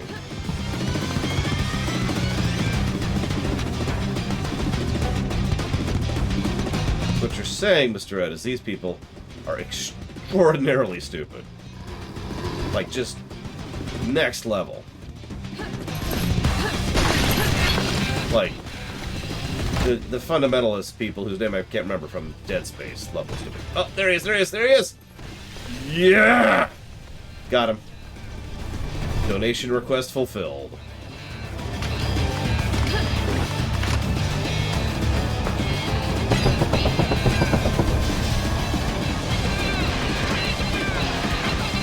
Hang on a second. Of course, I hate to subject you to more metal. You have pee now.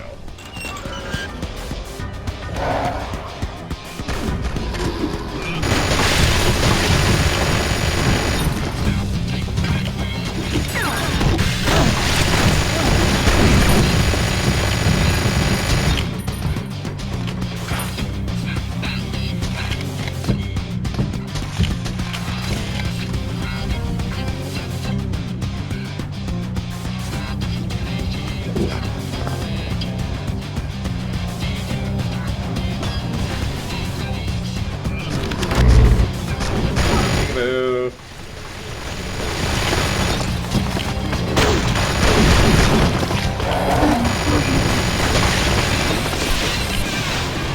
I kind of like how the number of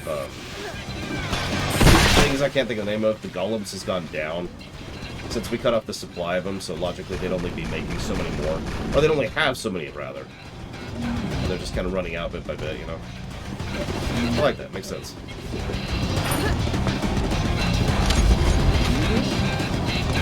Oh no, we're nowhere near the final dungeon,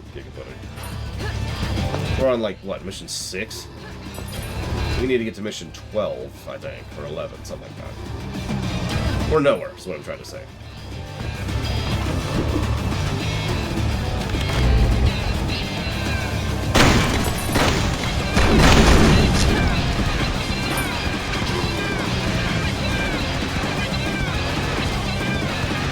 My lord, our craft demons have made the adjustments as per your request.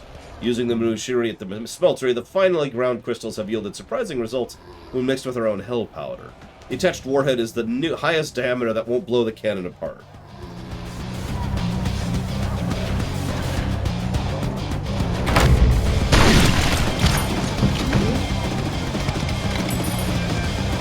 Okay, I think we've gotten all the stuff now.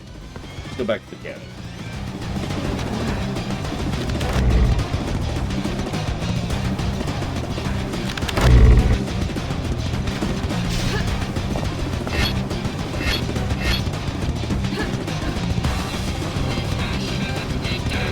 That's over here. That's over here. Which is this way? Oh god. Oh god. I think it's this way. Maybe? Shoot.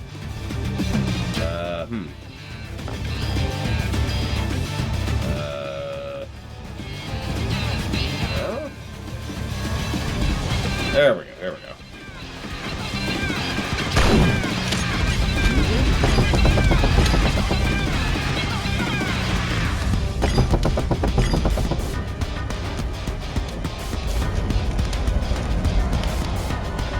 An Amazon gift card. Giga pudding.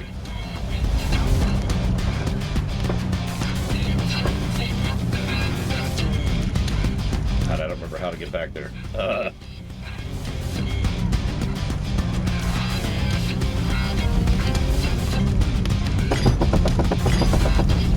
I was just there, too. Well, I mean, my mother lives a few 100,000 miles from me, so it's kind of hard to make anything. Here we go, this looks better. There we go, there we go. Alright. What? I just picked up the... Ow! You little...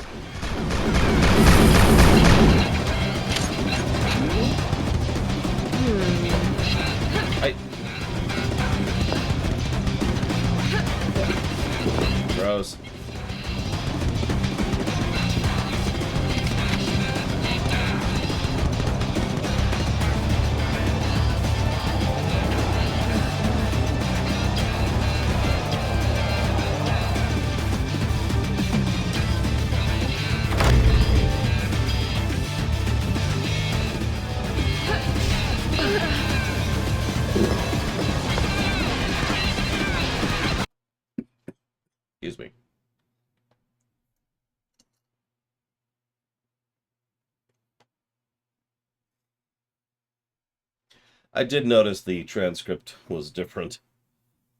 I honestly didn't catch the significance because apparently I'm a moron.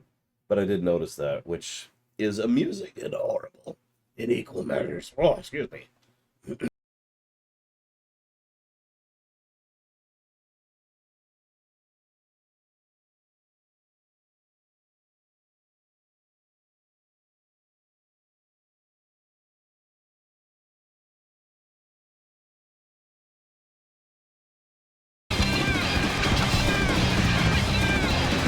Okay.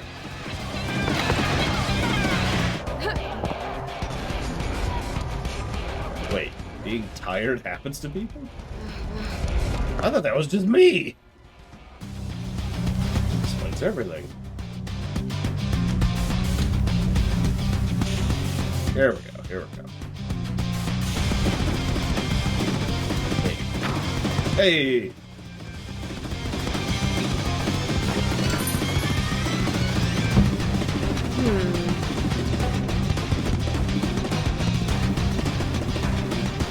Rejoice, my brothers, for our shared toil brings us closer to our goals. Lord Agrucius himself has informed us that following her flawless invasion of the Auric stronghold, Mistress Nithriel has used her blessed mind to create new technologies.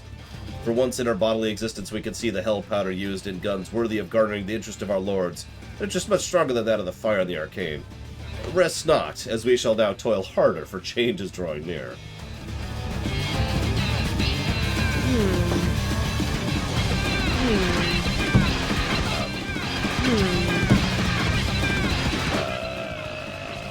Right, okay. So apparently we missed something. Where are we? We're here. Time to kill everything? I guess we did that. Damn it. I can't even get any catharsis because I've already murdered everything. God. Well, let's eat all their food. Delicious food. It is admittedly dragging on me, Mr. Red. And this is my mix of it, so I have no one to blame but myself.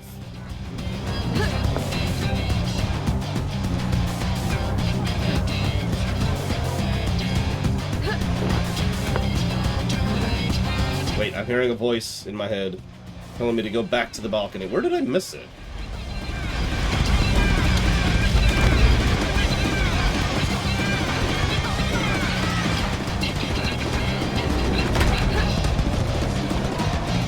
Oh, there it is. I don't know how I missed that last time, but whatever. Come on. Come on. You can do it. Yeah, you can. There you go.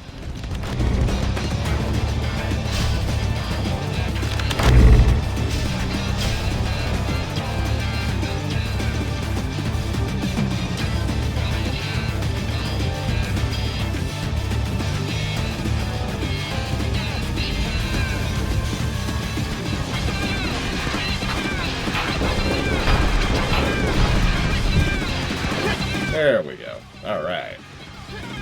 I'd say grab some ammo, but we don't need any. I should probably start using some of this stupid stuff. If only I'd gotten that ammo thing.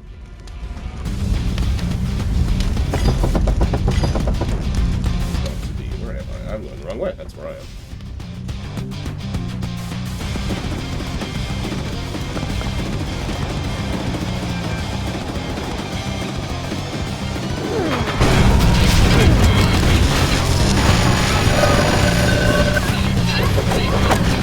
Oh, hello.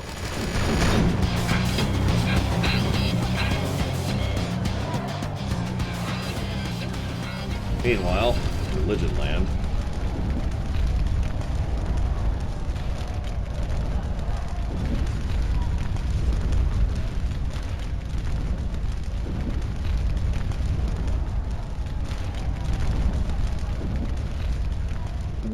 When did I say that?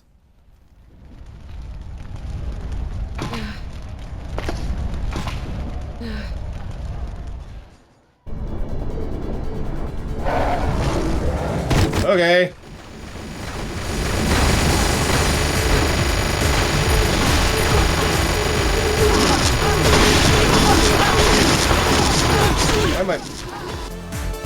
I got body blocked. Hang on, hang on.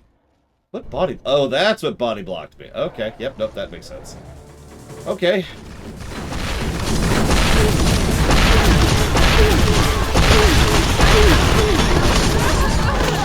Ooh. If only I had those spells still that I blew on absolutely nothing.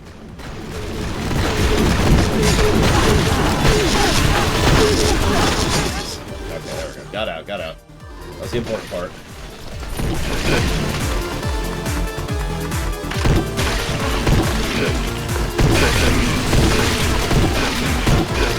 Interesting choice for this one, by the way. Is he just watching?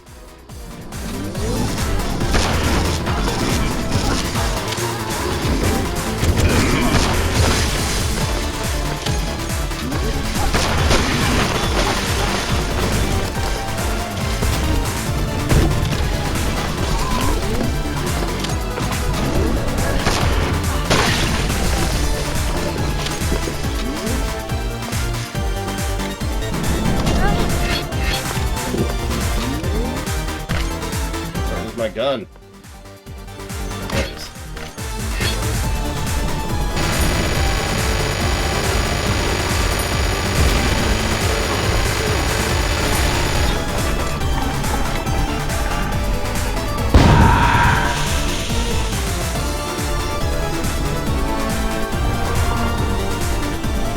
A brash child. She knocks at Hell's Gates incessantly. Will anyone respond? The evil Baron makes her wait. It's his home, after all. But look, the dog is eager to see her. I don't like any of this.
mean, I love me some Shantae, what can I say? Although it loops terribly and you suck and you're awful, Mr. Red. God! How could you do this amazing song justice?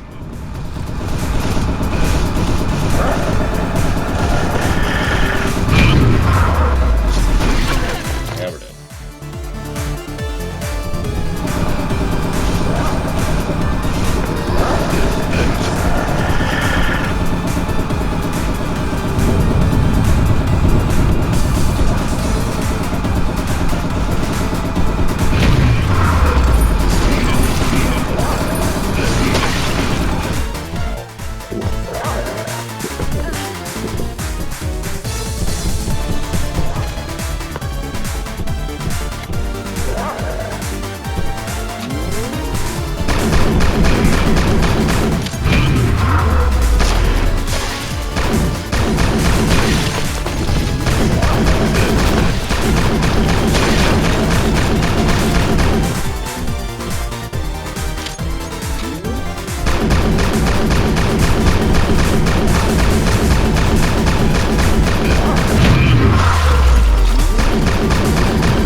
Yeah, I think she's turbo dead. I think everyone's died by this point.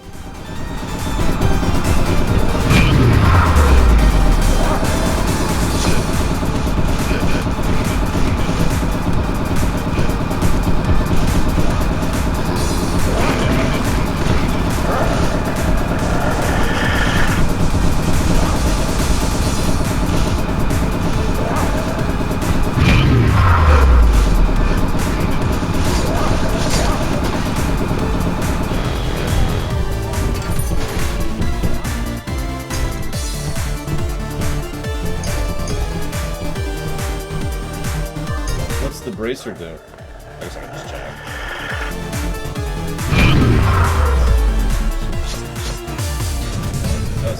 What do you do? Enchant your axe to strike with the power of ice. Last 2 minutes. Excuse me. Excuse me. Excuse me. And we're dead.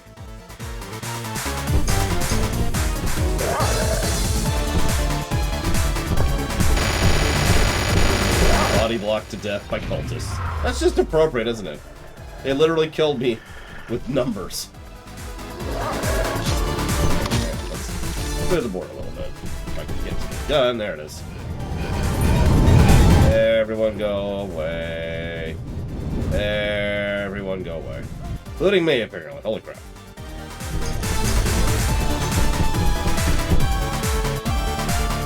Go away. Stop existing. Stop existing. Why do you exist? Grab it! Grab it!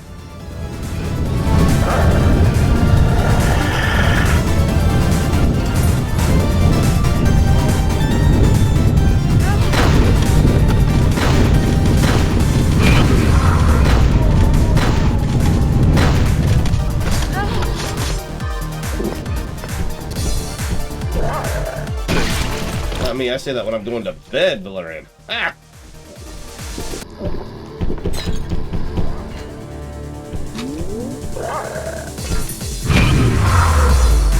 Stop spawning too, while we're on the subject.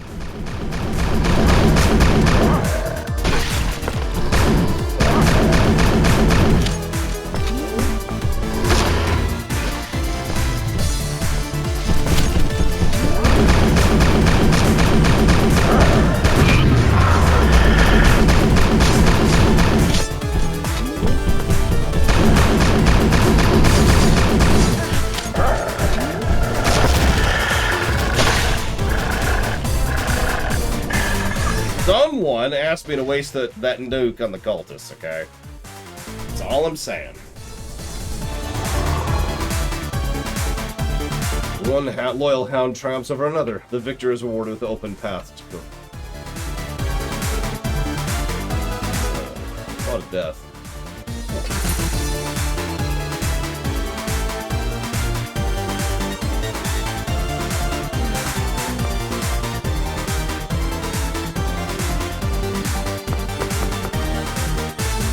The rest of their corpses, I wonder. No, there's one of them. There's 2 of them, actually. Whatever.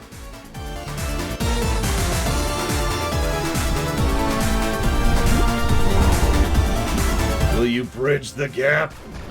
Oh my god. I'm so sick of dogs.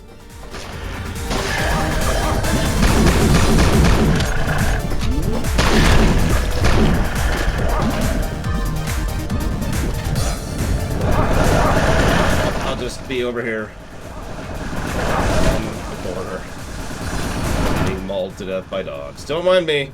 Don't mind me. Everything's cool. Everything's cool.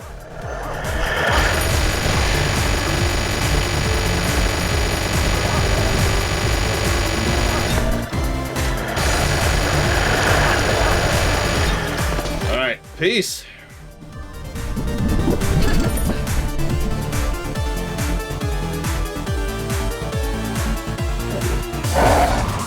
God damn it, why do you exist?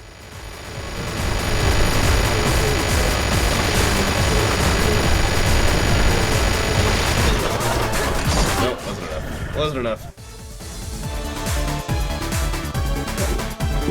Shantae music is bopping music, and that's appropriate for this.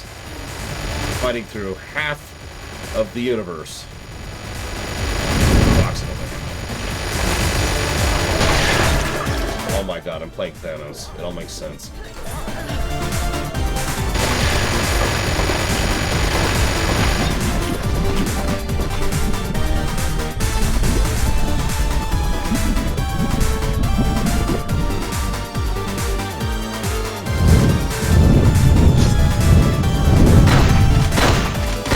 Okay, fight 30 of you, but 2 of you is just too much, apparently. Go away.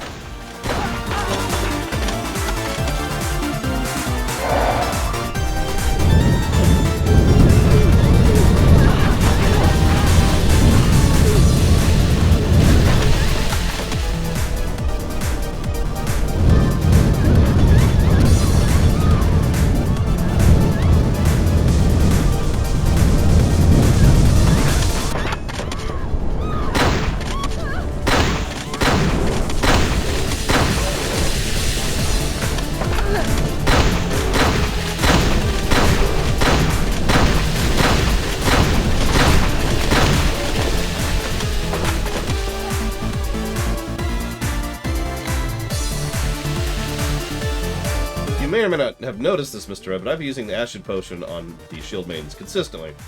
But I was a little low on ammo, and fire works really well on them. I wonder if acid does anything to these, because you'd think it wouldn't, right? But, no, okay. It's okay, I wouldn't expect you to watch this run, Mr. Red. I know you have a vested interest in not watching me stream this game. They're like, you know, I could go for a bagel right now.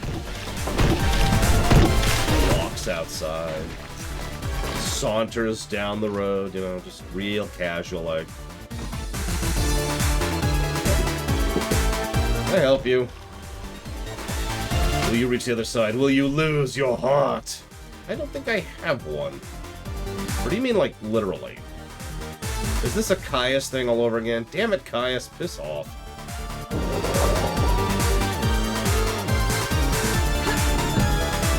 The worst enemy in the game. Forge elementals. Damn it, if I hadn't gotten body blocks. Alright, hang on, I can do this. I can do this. No, I completely failed at doing this. I am the worst at everything.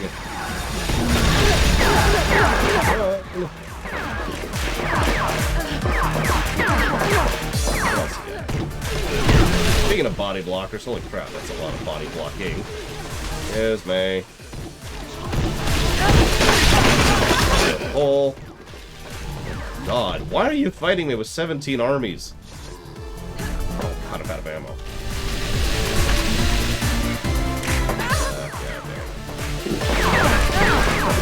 Okay. Cool. Yeah, we're dead. Alright, hang on. Nope, completely fail. There's only one way to react to that.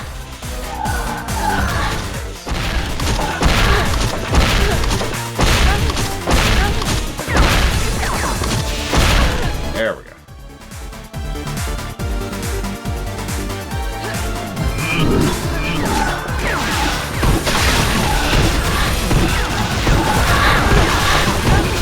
God, why did I decide to fight these? This was the dumbest decision I've ever made. Damn it. Go away.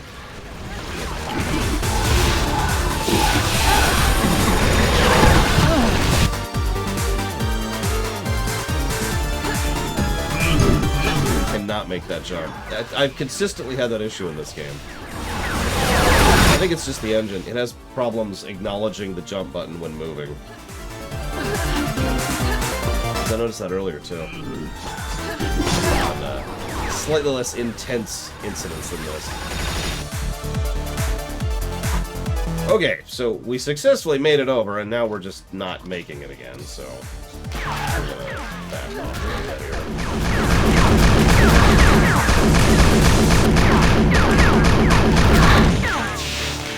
Run out of ammo. Important part of the process. I hit the K button. Nothing happens. Literally nothing. And we eventually died, but it took a minute. Come on.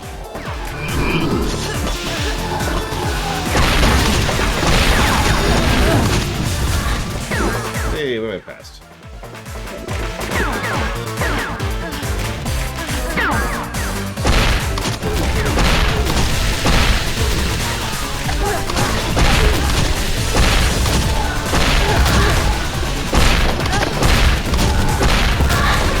Damn it.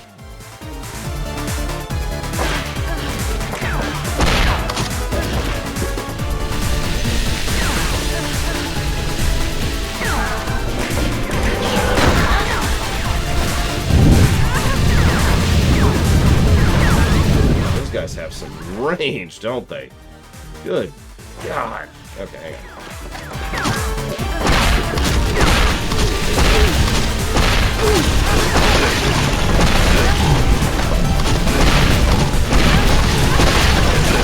Have some health too. Good lord. Okay, hang on. Okay. We got this.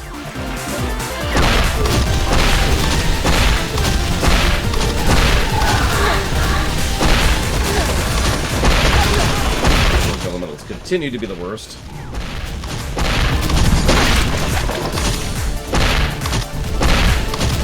Damn it. It actually cleared him that time, too. We're gonna make this happen. We got this.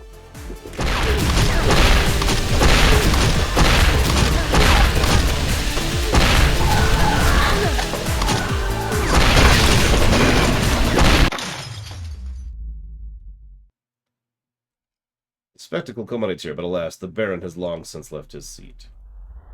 Are you kidding me with this nonsense? Oh, come on!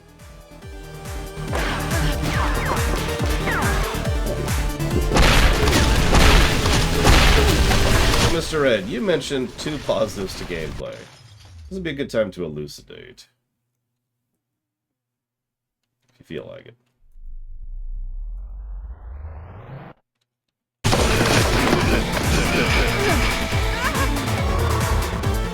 In any case, now the last ship is departing.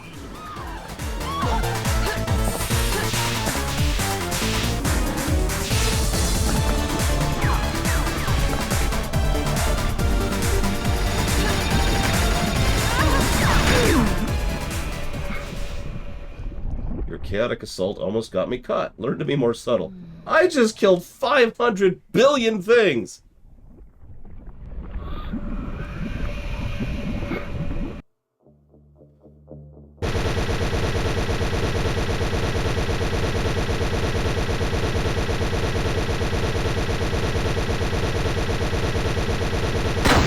Roughly. Got my entire party killed, too.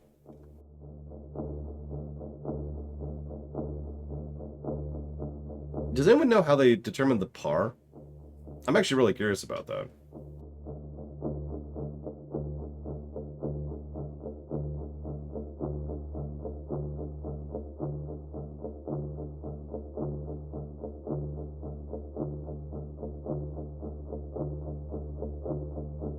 Ah, gotcha. So it's predetermined. Okay. I was wondering if there was like, if you ever played a Telltale game, they have like a thing where they upload results, and so it kind of garners data over time, kind of a deal.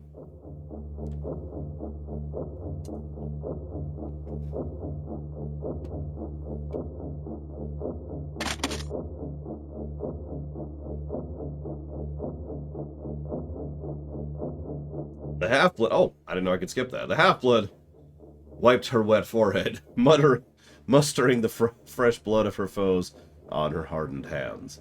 Having lost count of how many squads and formations she had broken through to reach the port, she rested against the ship's machinery to catch her breath. The Queen of Wrath, who had managed to sneak her way on board, motioned the warrior to help her power up the ship's engine. The Baron's fleet may have had its head start, but there was still a chance to catch up to it. The overclocked turbine pushed the vessel full speed ahead, and after a few hours of gazing at an endless sea of fire... Why is there a fire sea underground? Zan could finally grasp the silhouette of the demonic flagship. Why do they have navies and oceans underground? I have so many questions. Around it, numerous other smaller ships draw closer. The half-orc grabs her weapons, preparing to jump. This is it. Her foes have nowhere left to flee now, even though we've got, like, 4 more missions.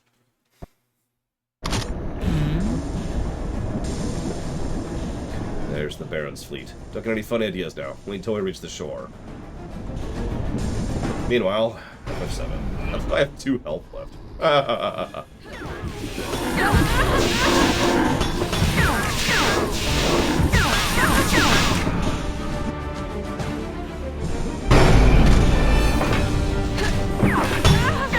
Oh my. Okay, hang on. Let's rush for the health. There we go.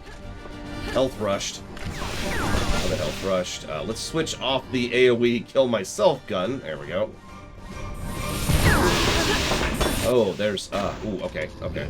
Hi, hi.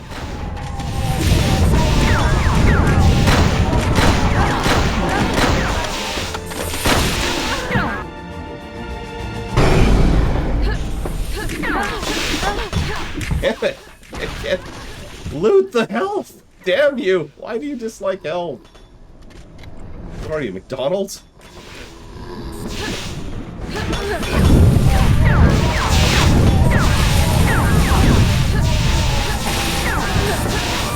You know what? Hang on.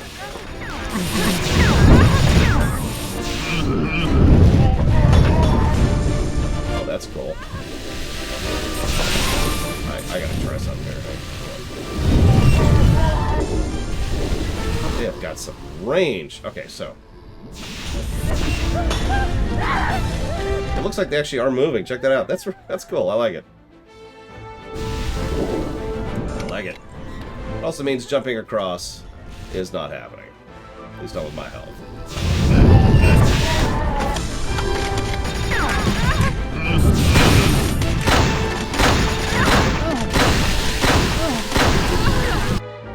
Why is the ceiling red?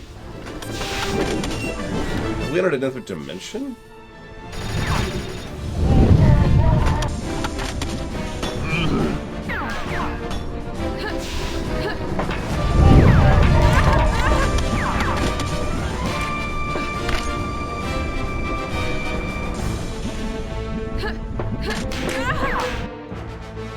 Jesus Christ. Oh, that's valid, look. We're probably just seeing the ambient glow from the flames.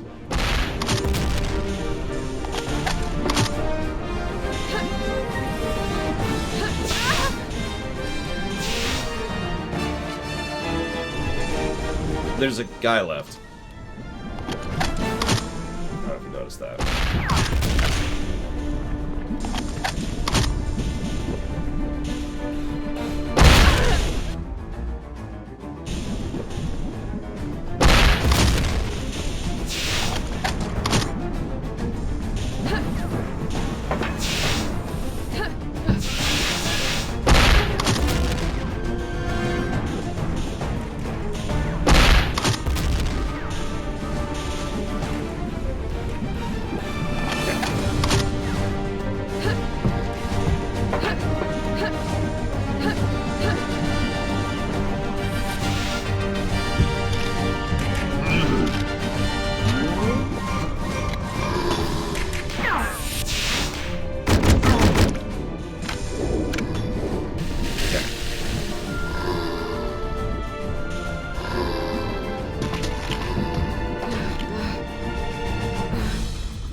Listen, I'm not saying it's negative worthy, Mr. Ed. I'm just saying 2 positives?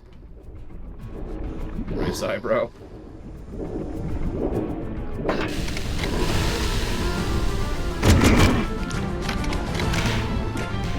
Also, what are you talking about? I totally skipped past all that. Hey, more gold. I'm gonna laugh if later on she's like, hey, I'm back. Did you get up to 300 gold? And I'll be like, no. I gave up on that.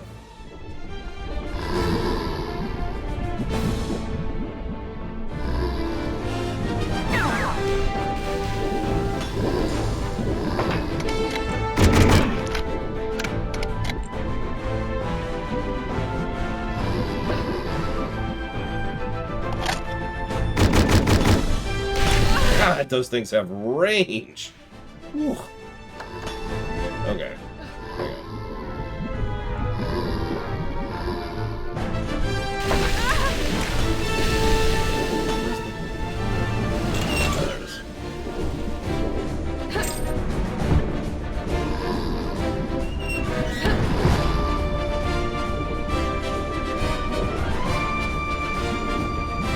I have 1 health. It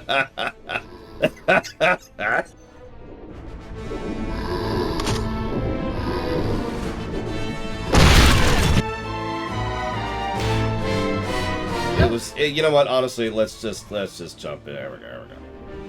Yeah, we're doing an Oko run. Sorry.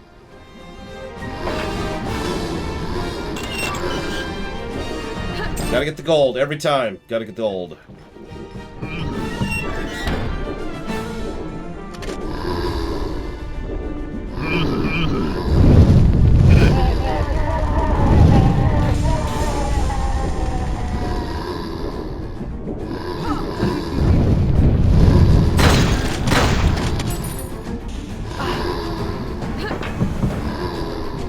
Okay. Get the gold. Very important. Very important. I mean, if you think about it, McDonald's is already a demon, so kind of makes sense. No, just one demon. Oh, never mind. I take it back. They eat baked potatoes. They can't be all that bad.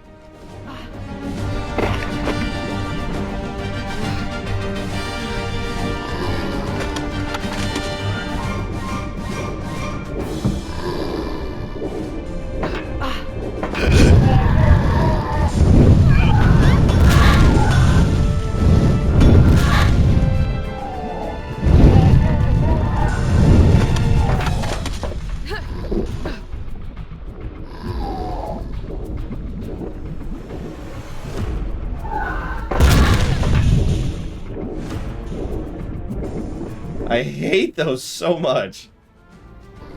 God damn elementals. They're the worst.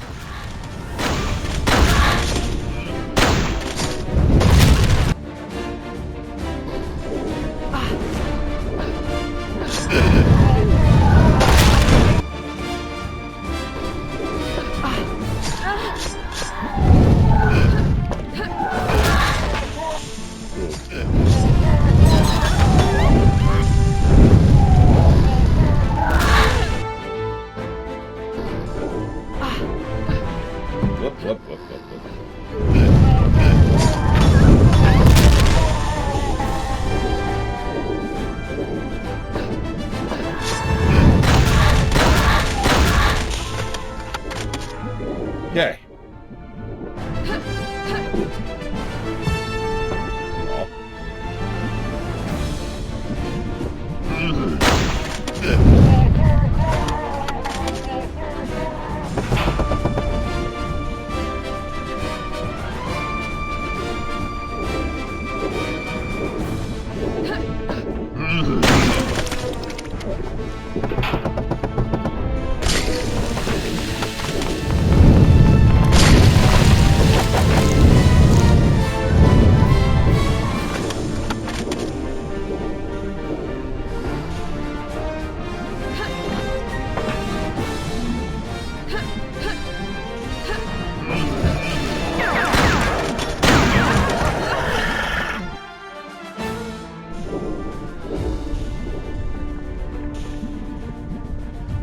Genre.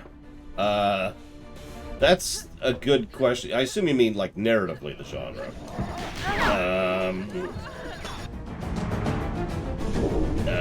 Let me think about that for a second.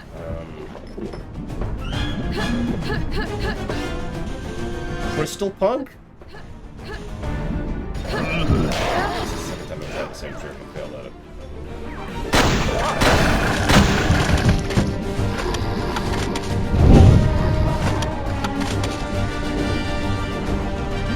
Wait, seriously, Mr. Red? Oh my god.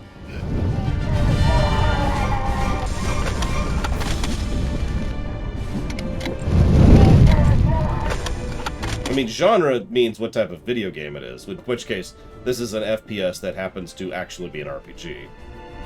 Or an RPG that happens to be an FPS might be a better way to phrase that.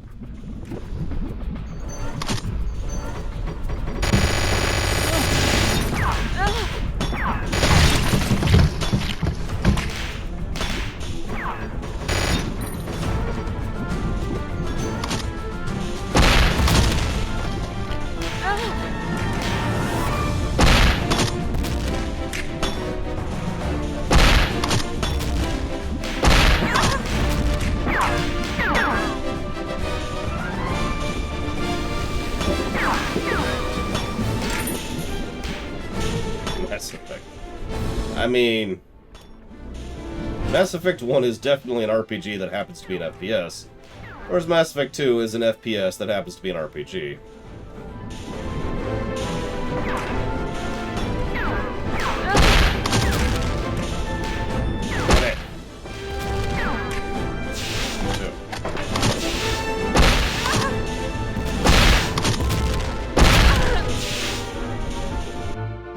Enjoy, Savicom. Fallout is much more of an RPG. Fallout's barely even an FPS.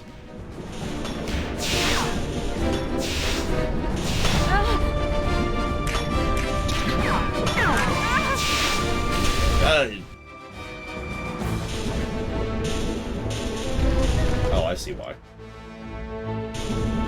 The AI has really good glasses. It's actually a lore tidbit. It's about how Hell has extremely good vision care. Why do you think they got so many people to willingly join the cult after all? Why did that hit that?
I mean, we're just underground.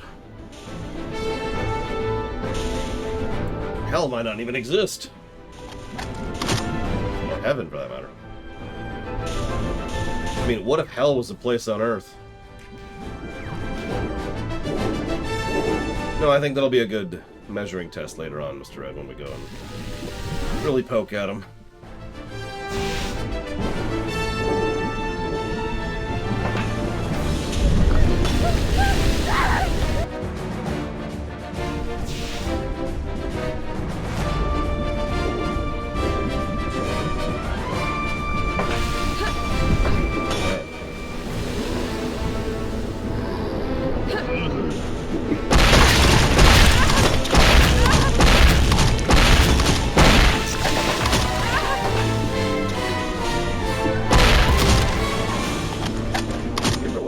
Those low-level cultists at this point who are just like,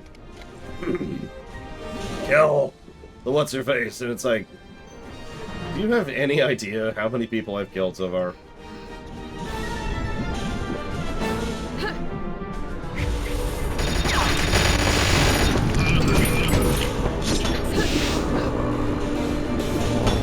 I mean, in fairness, I am dying a lot, though. Jesus Christ. Oh, okay. Okay, hang on.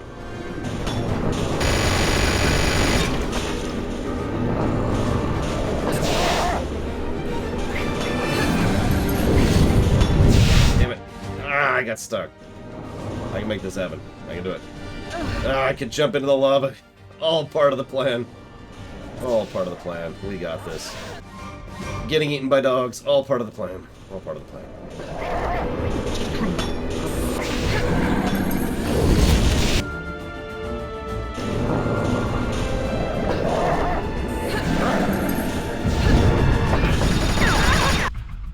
Should have gone for it.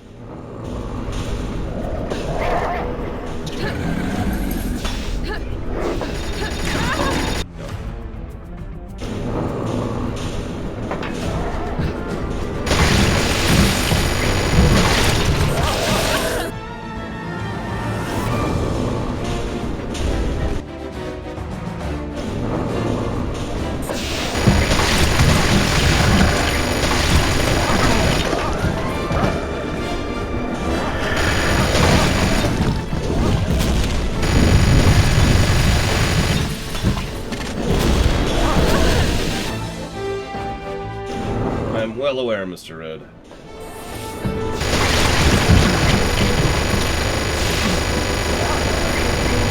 Apparently I can't shoot through that tiny fence! Holy crap. I'm totally gonna rev up the penguin. You don't even know. You don't even know how much I'm gonna rev that penguin up. That's not even a euphemism. That penguin's gonna get revved. Take positivity training, you know? If you got this, penguin. You got this, penguin!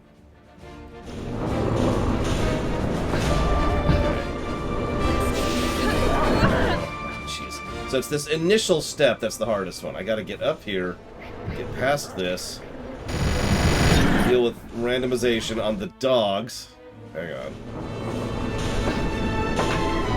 Figure out how to go up a straight line. The most difficult part of the entire run, obviously. And fall into the fire, very important. Is all critical, really. Oh, no, we died to fire. Is there a freaking forge elemental on this ship? I can't even see. Oh, that's just dogs killing me. These dogs are wont to do. Health, the other health. Nope, there is the forge elemental. I saw it. It's always the forge elementals. They are the worst. Okay.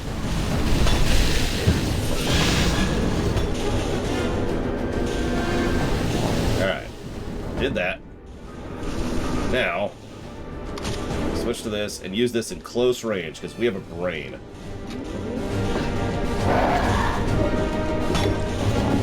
Screw it. Axe percent. Axe percent. Axe percent.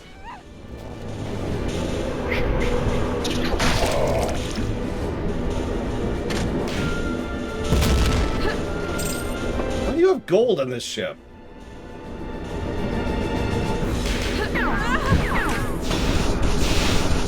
Okay, we have 2 health again. After getting all the health pickups.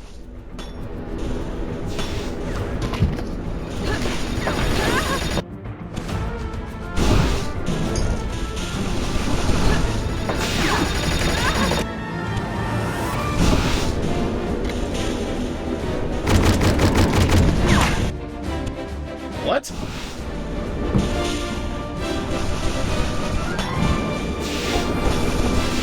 What? Oh, you've got to be kidding me!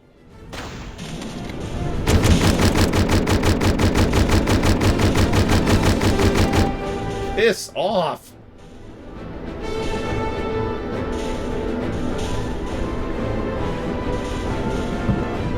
Yeah, because we're moving, it just fell behind. That's what happened. Yeah, that was confusing me because I'm like, nothing should be doing fire damage right now.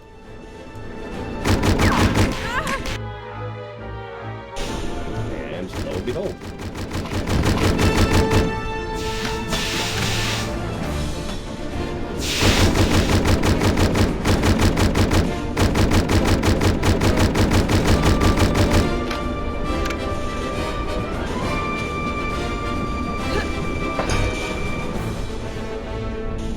Find some more health.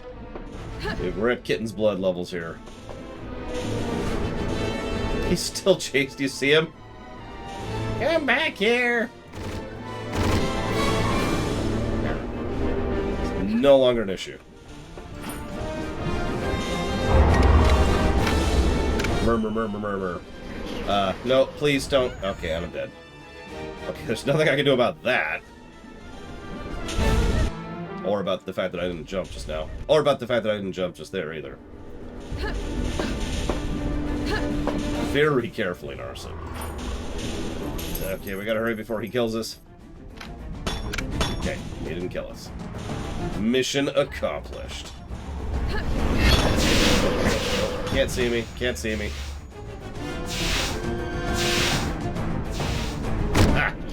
Nope, still can't see me. You can't affect what you can't see. That shouldn't work while I'm time frozen. Damn it! That's not gonna work here.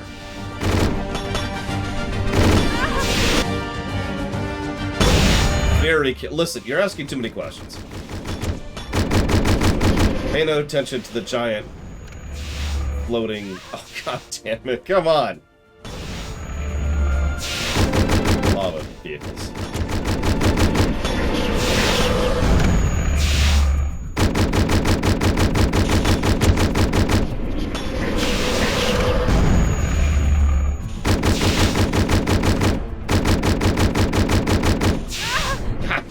Damn it. This really is Oko mode, isn't it?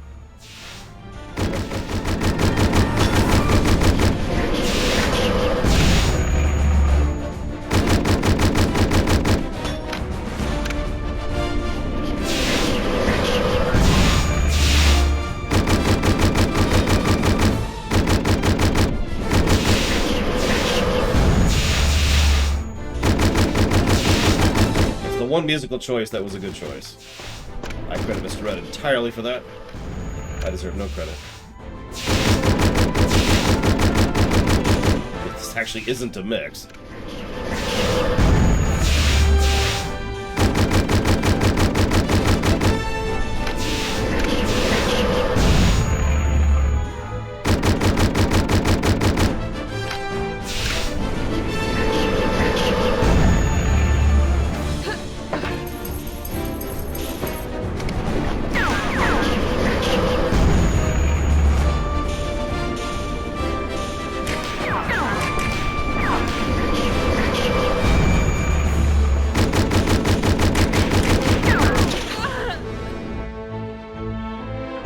All that.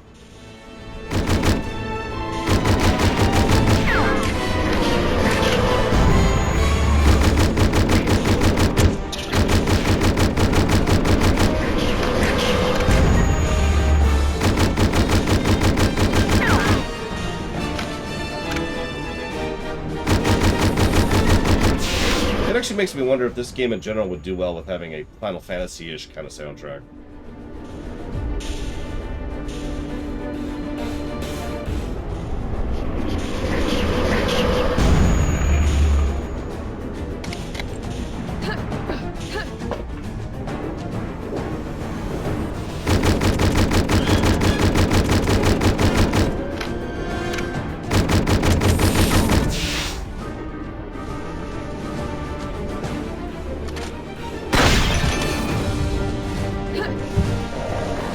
Help! And difficult enemies. But more importantly, help.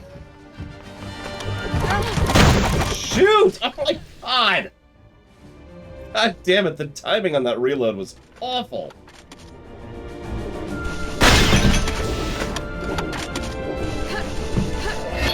You know what?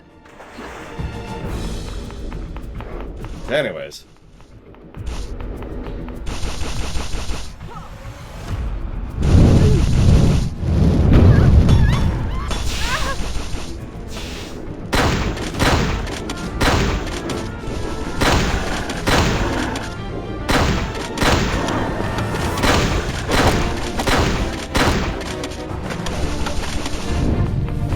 I wish I could make music like that, Mr. Red. I thought I killed her. That must have been a previous time, though.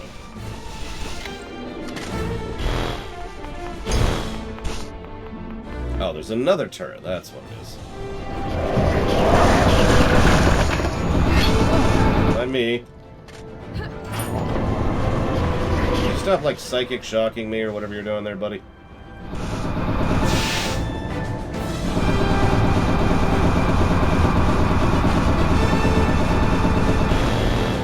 Sounds like no.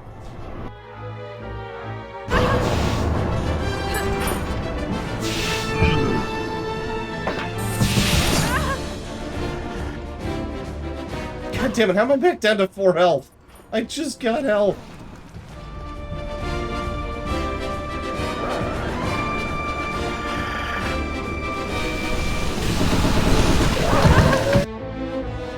This is just, it's just Oko. The whole game is just Oko from now on. I just need to accept this. Alright, well, let's move on, I suppose. Let's fail at a jump. Very important part of the process. Let's get hit before we successfully jump. Kill this asshole before we jump. Let's die to another asshole before we jump. There will be so many deaths before this jump, you don't even know. You don't even know. All the deaths. Oh, hey. Health. We're at full health, what do you know? Now we can say, screw it. Mancubus. Die. Die, Mancubus. You're gross. I don't even want another lore behind you because it's gross. We're dead. Because of the gross. We got to the gross.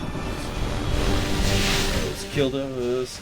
But that's okay. Because now the gross is gone. Because we killed the gross. The gross is alive. Yeah, I bet. Ah! Okay, hang on.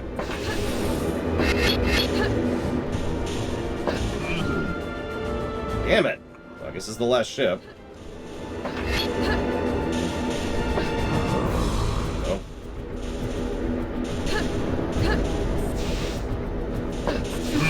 Excuse me. I'm going to talk to you about your submarine's extended warranty.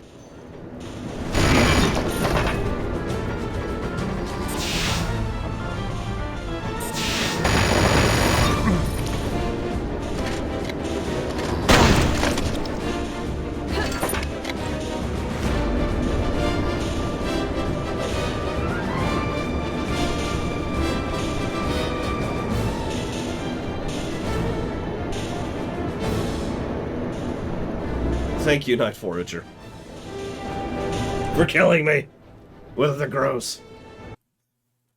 Gotta die to the gross. Very important.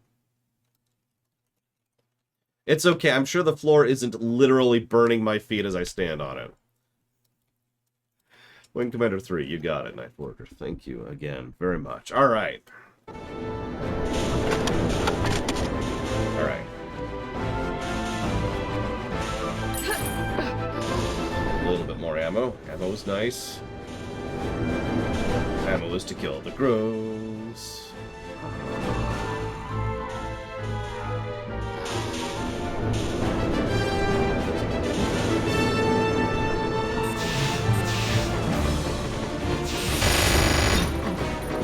You've got cannons. Use them. Oh, whatever. I did, Night Forger. Yeah, I did. Okay. Okay. What? Sully's core character trait is lava.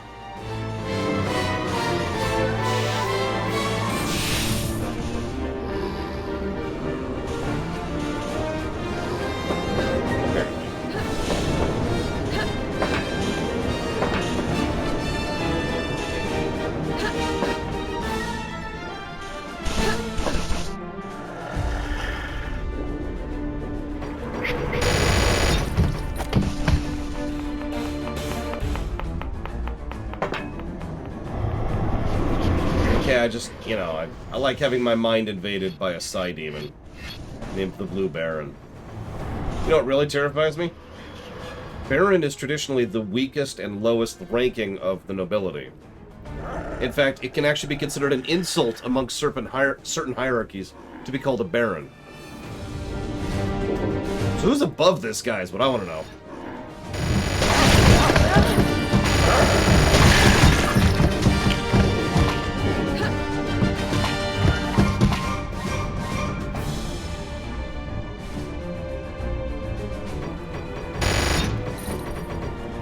That is true. Look it up.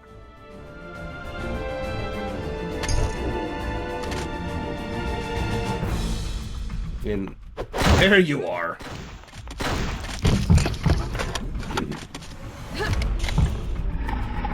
One of the characters in Girl Genius specifically went out of his way to call himself the Baron because it's so low ranking and so pathetic that it's an intended insult to the aristocracy that he controls. To name one fictional example of that, or one fictional usage of that, excuse me.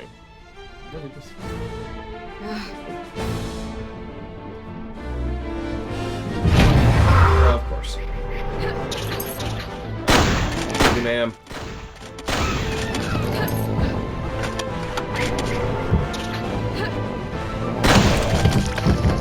Read that in a minute. I'm kind of busy. Kind of busy.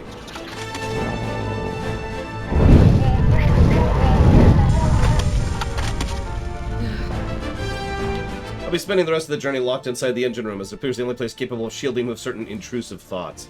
Make sure none of your bumbling cultists open the doors.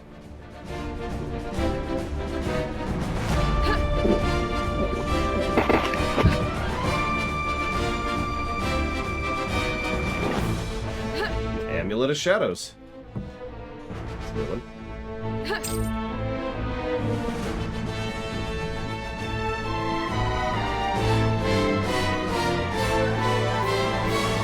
Where did your username come from anyways, Mr. Red? If you don't mind my asking.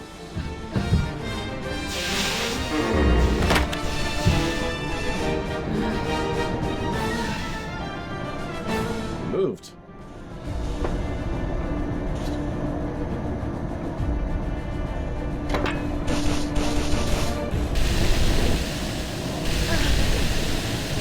The Gross. The Gross has returned.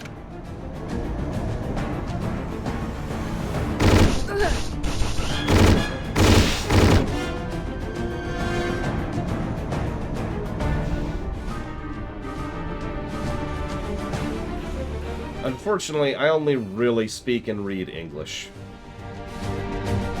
I have a passing understanding of about 5 other languages, but I couldn't actually convey or communicate in them. And, the only other language I know extensively is the one I invented, Imperial.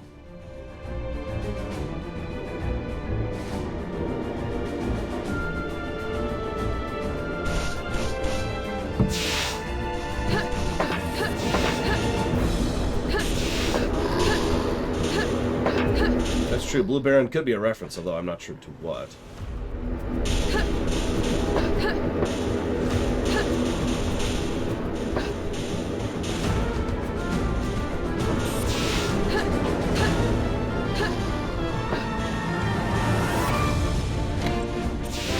I'd say it's an easy language to learn. It's very structured. Vowels are always pronounced the same way. The rules of sentence structure is always the same, you know, stuff like that. It's intended to be a trade language, so...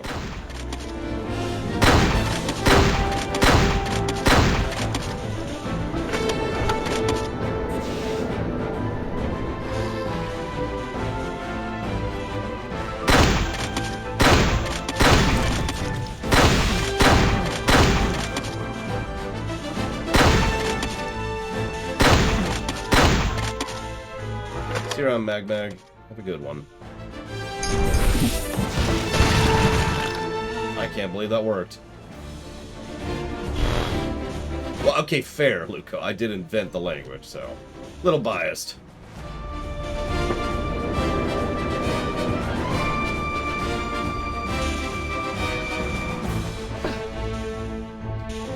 Okay.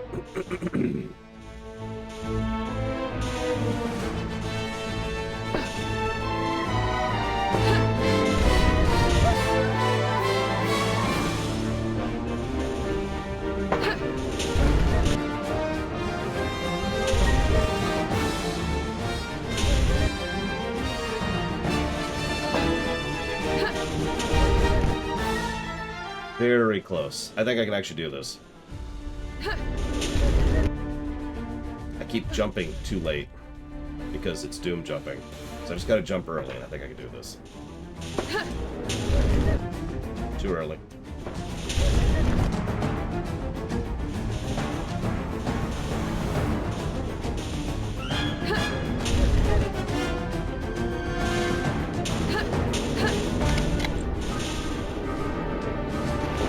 So something I noticed earlier is that the lava actually does damage on a tick, like most things happen. In other words, there's a sub-second period of time where the lava is not doing damage to you.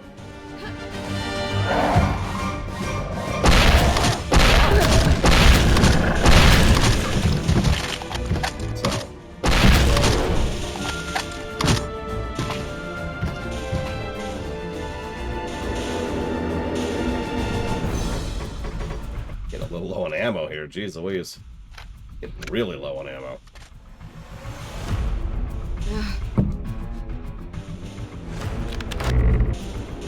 Actually, yeah. Giga pudding. Way back in the day, it was possible to just kind of avoid lava damage if you were careful.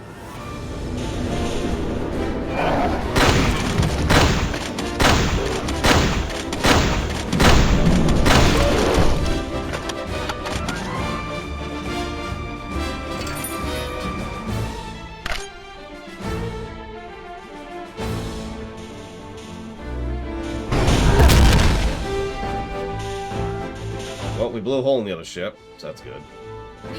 Now we have to get back. I mean, someone actually good at this game, that is to say at this engine, probably could. DJT.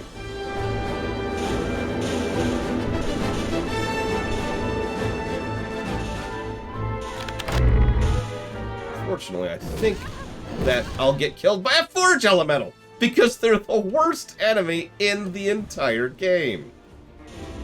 Oh my god! I hate those so much! Die! Just die, Zello! Okay. I'm okay. I'm okay.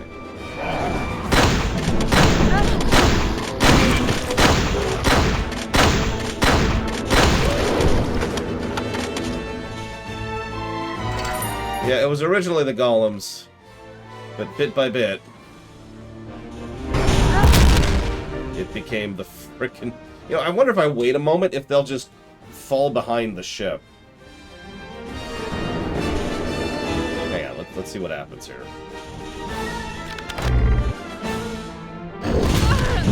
Yep. Ow. Chance to move that time.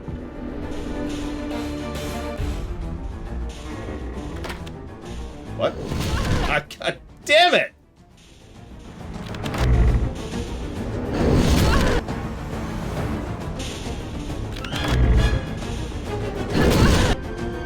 If I get stuck on the train for even a millisecond, I'm dead. Yeah, there we go. Jesus, okay.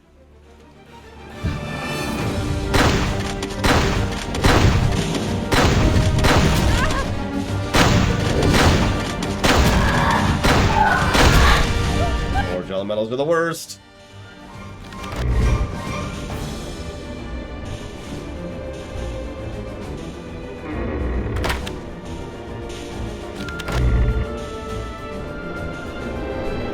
Pass them by? Did they all get... Nope, there's one left now. Just like last time.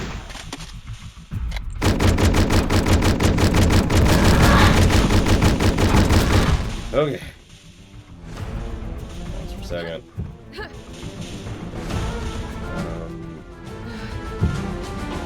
You know what my favorite thing is about these ships that are sailing on a sea of fire? That's wood. I'm not even making fun. I just think that's funny. Okay, so...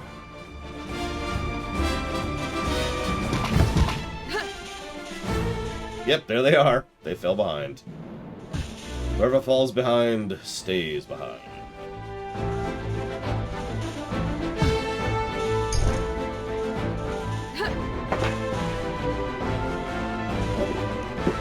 Even have sails. I wonder how the wind works down here.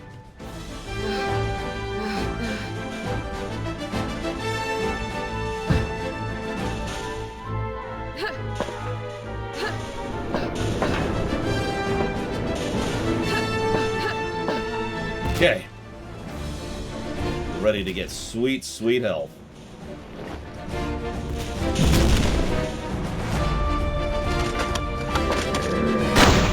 There it is. Oh yeah, drink it in. Drink it in. Yep. It's very worth everything we just did. In the larder, of course. Where else would you put a glutton elemental? Man, I'm gonna scout for a second.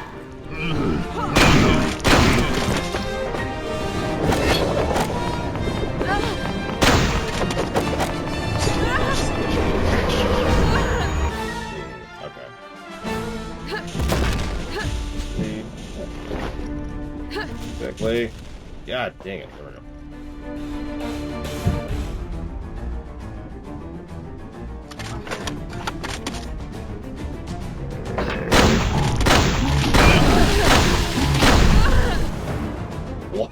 Wow.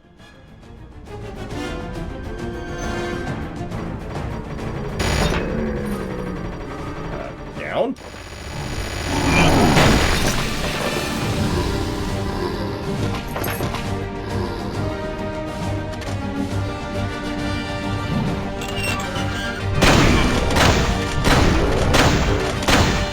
Hit me was over half my health, so that's always cool. Excuse me, you're kind of blocking the door there, buddy. Do you mind?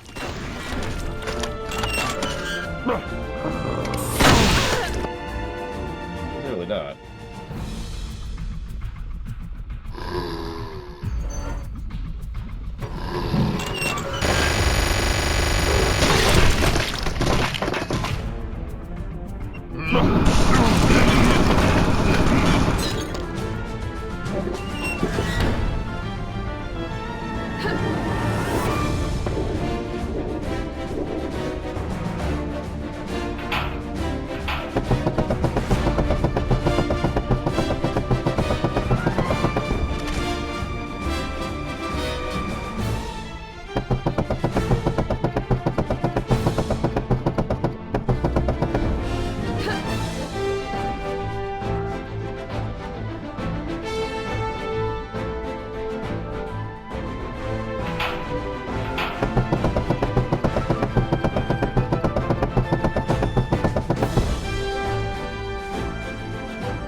They're still chasing us.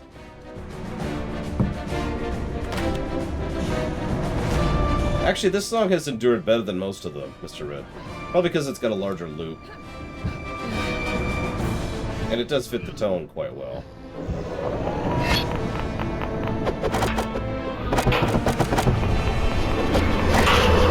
Okay.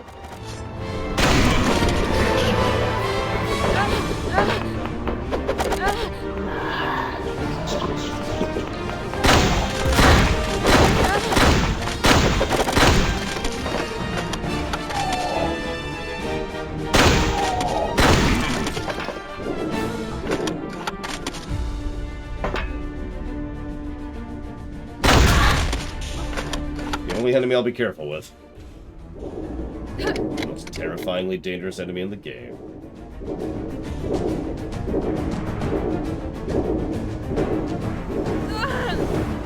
Well, okay, that part. Oh yeah, crush me into lava. That's exactly what I want. God damn it, I keep getting stuck on something. Whoa. Ah, it happened again! What am I getting stuck on? Come on. Alright.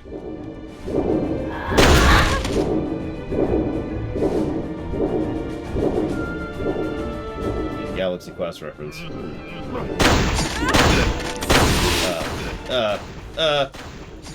What? I couldn't even catch it.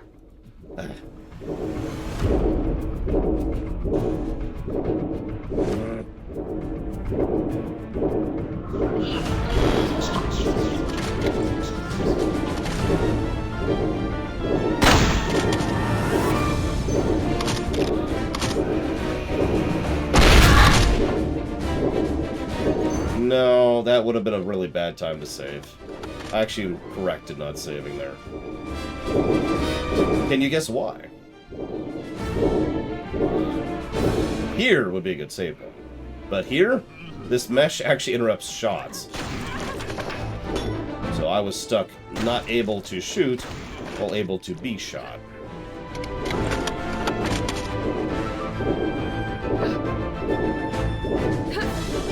Hence the frustrated growl.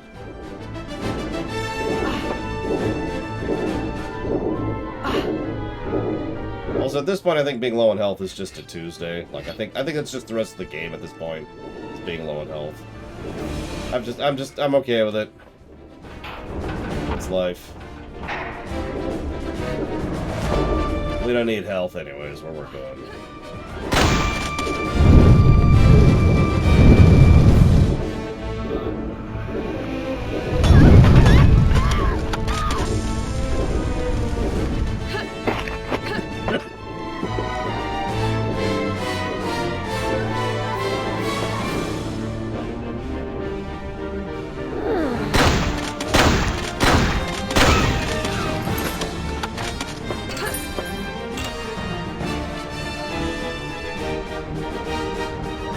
Yeah, I think we've gone sub-kitten at this point.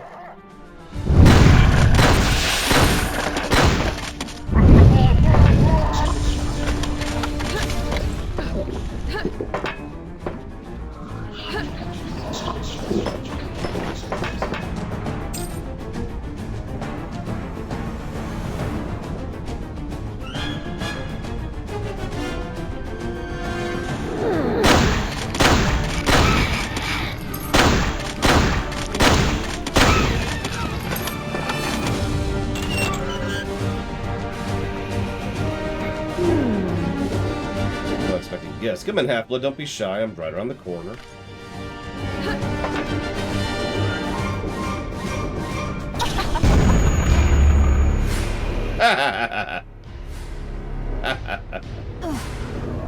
She's controlling me. No, Tiati. Surprised to see your little friend here. She was rather helpful in retrieving the seed for me. The Baron was slightly reluctant to share it, but thanks to you two, it's in my possession now. Silence, Worm. Your pitiful sailor is powerful for me. I'll enjoy draining the life out of you. What? Where did you...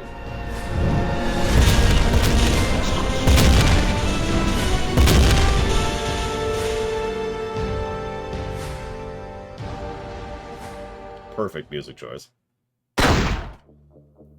Okay. 100% kills. Wow.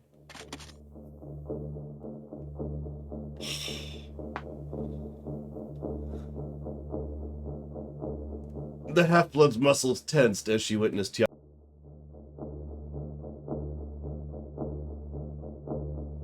accidentally muted myself in the middle of that sentence. And now I've skipped it without actually meaning to. Cool. Cool. Stuff happened. But we awoke from the fire sea on,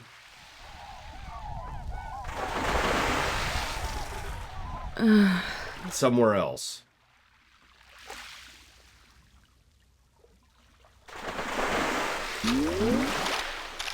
With all our guns. Hojo shows up. Hey, what's up?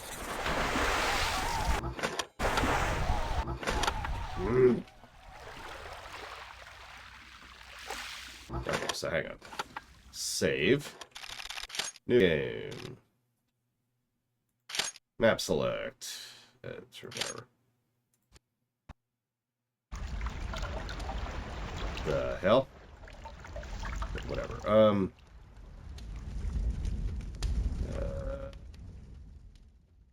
Okay, not what I wanted.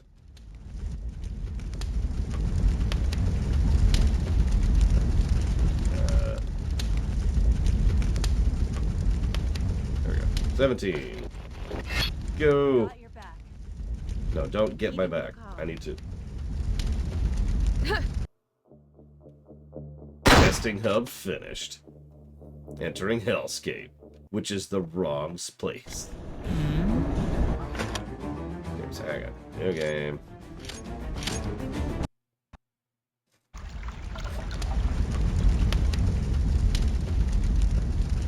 Upside. 18. Falling in.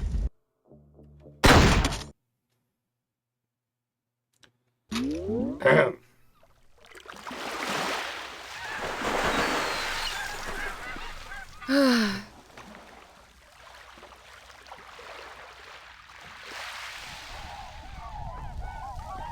Whatever. I tried.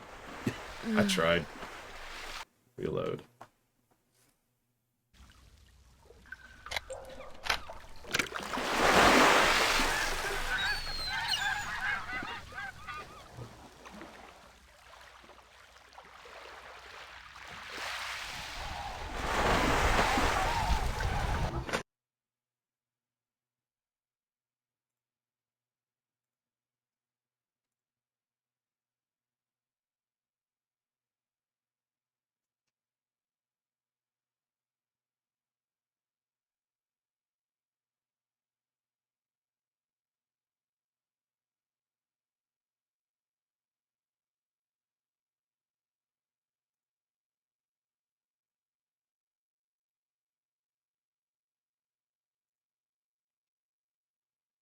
It's fine, Mr. Red. It's just whatever. Actually, you know what I could do?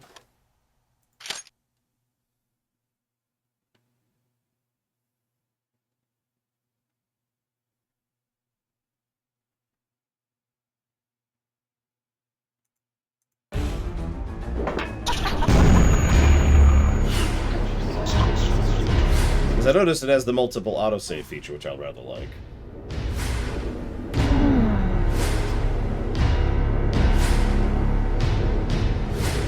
Plus, we get to enjoy this music again.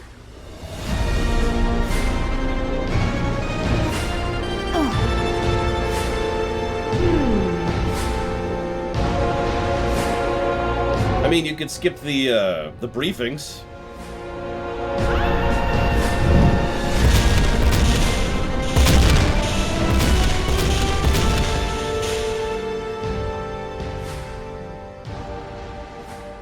Actually, I did, Mr. Red. I tried to move to see if I could go grab him, but obviously I couldn't.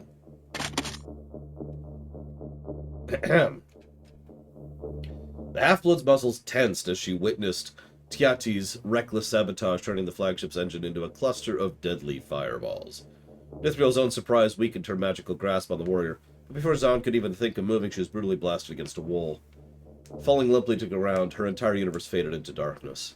A song of seabirds and waves washing the shore awakened her. The sudden aching of her battered body feels like the only proof she's not yet dead. Her stomach growls painfully. How many days have passed? And then we're back here. Okay. Now we all tab. We have to have the perfect Lost in the Wilds music.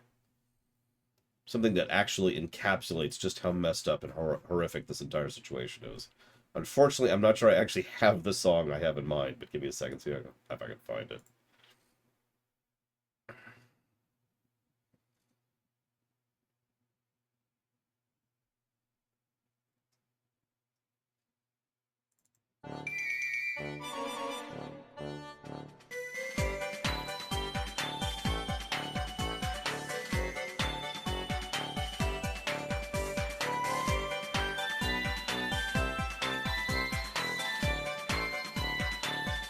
If you don't recognize it, Mr. Red, I got nothing.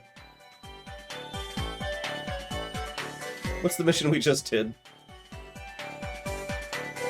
The faster you tell me, the quicker the music goes away. I'm holding you hostage now.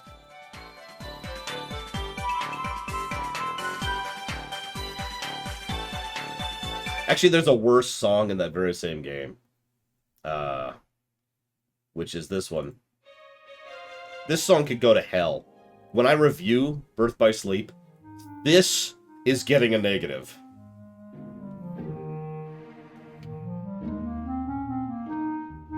It's one of the most repetitive songs in the game, and it plays for the entire stage.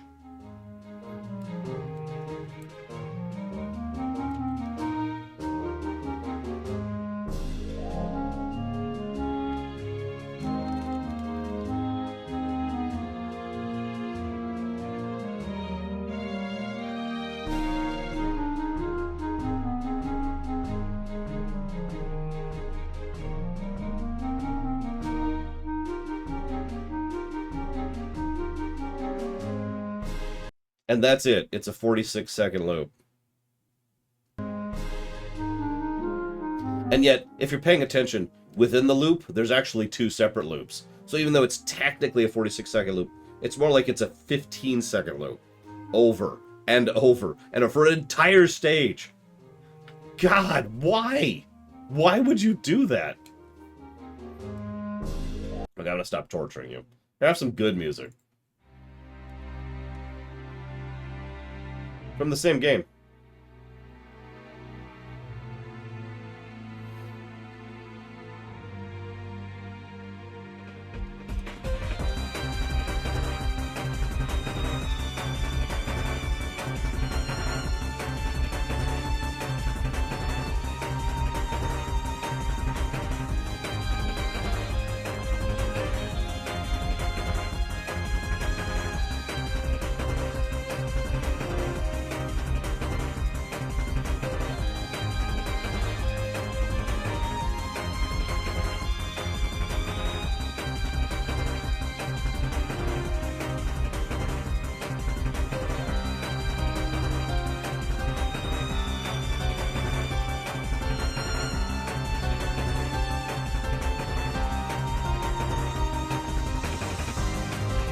I will be right back. Enjoy the song.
Anyways.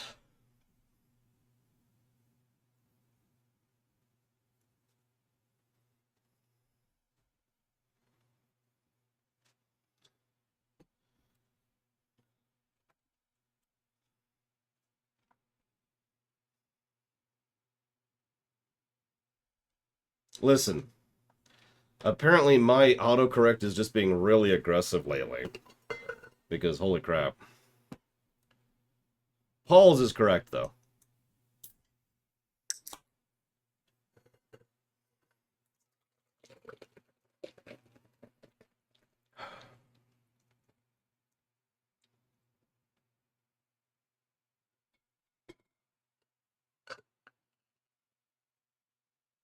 Dum de dum de dum de dum. Paul. Dum de dum de dum. That should explain it.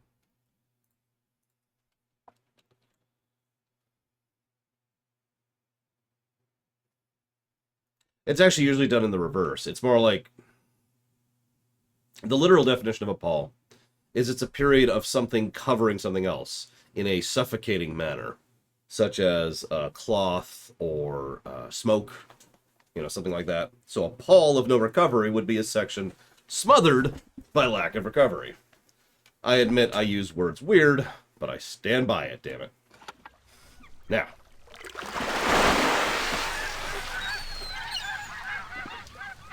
How did you become aware of this game, Mr. Red? If you don't mind my asking.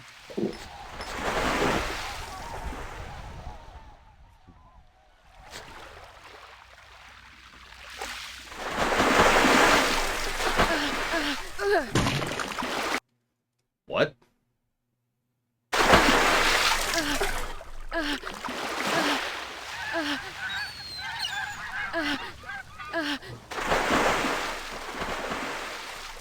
What?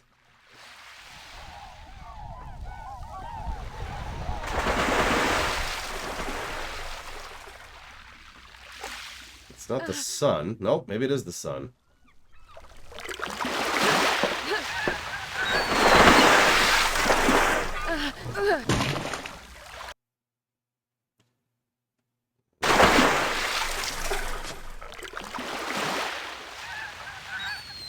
Like, I was thinking it was the sun, but whatever.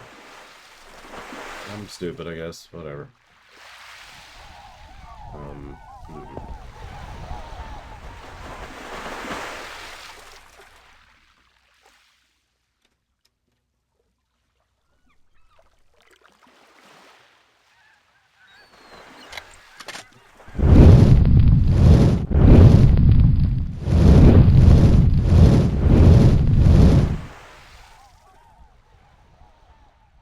These are some vines, let me tell you. All right. Yeah,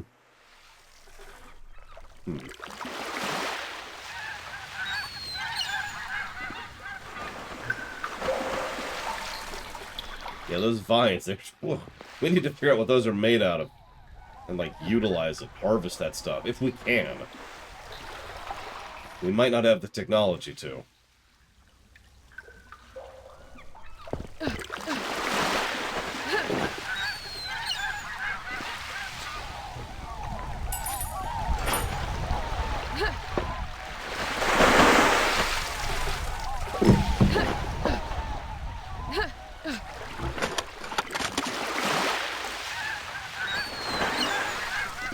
Interesting. I'll tell you how I became across this game, Mr. Ed, but I think you know that story.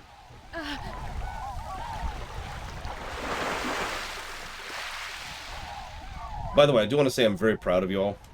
I've heard very few head-on jokes this particular run. In fact, I've heard a grand total of 2.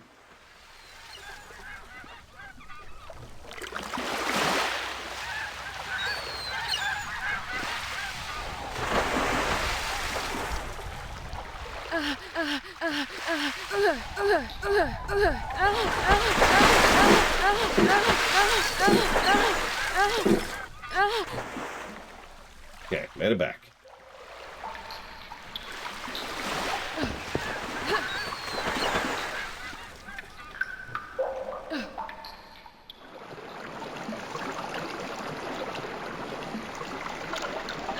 They were trying to make money, Luca. Yeah, I've been trying to figure out why the water hurts us. I have a theory. So if this is real, which I'm leaning more and more towards it's not, but if this is actually really happening, I actually have a theory about it. We'll see.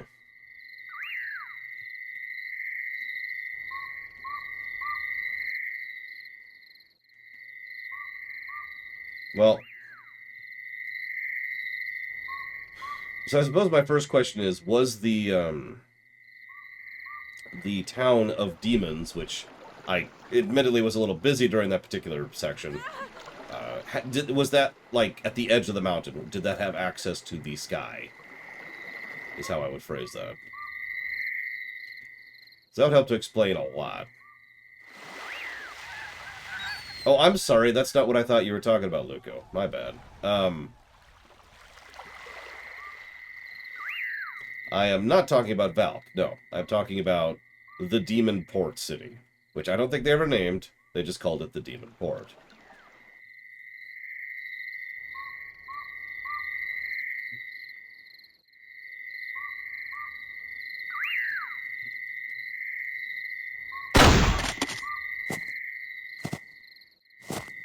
The literal sky. That thing, up there.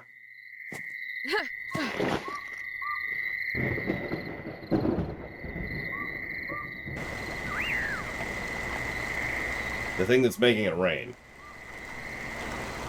Got it. So this has to be a dream, then. There's no other explanation. Theory canceled. The theory made some remarks on Twitter a few years ago, and someone just dug him up, so it's kind of the end of that.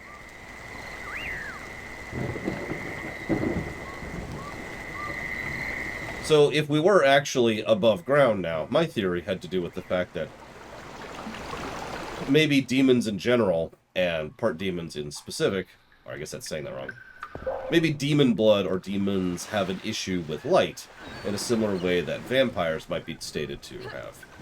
And thus the reason we're having issues with up here in the natural world is because, you know, we're part demon.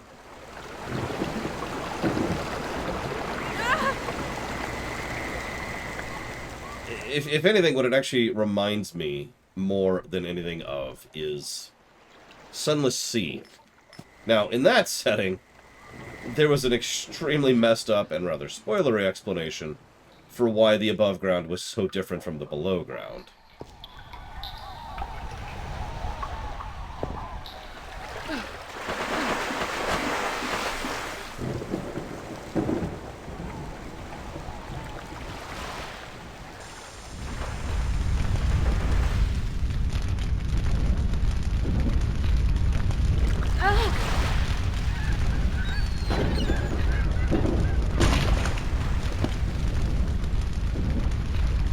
I still don't think this is actually happening, but, you know, whatever.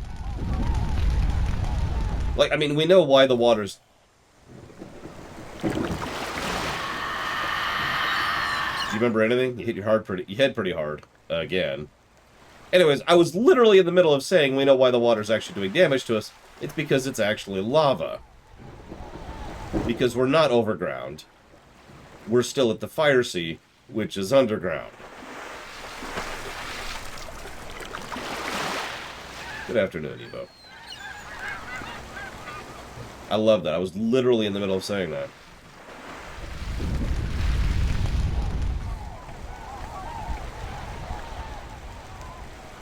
Alright.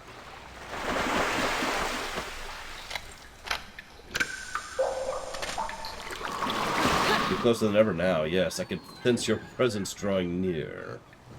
Stop that. Held prisoner in a dark citadel at the heart of the isle. Your demon blood alone isn't enough to grant you entry. You'll have to taint your heart. Do I have to?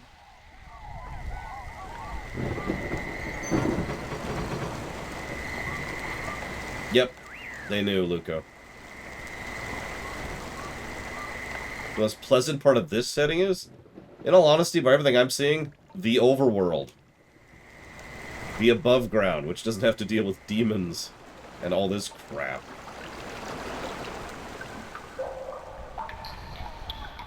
Like, we know the demons are a regular thing, even if they're only a major problem once every millennia or so.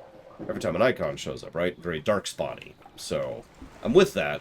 But that still means that darkspawn, I'm sorry, the demons are an issue periodically. So, yeah. I would say the place that doesn't have to deal with them is probably the nicest part of the setting.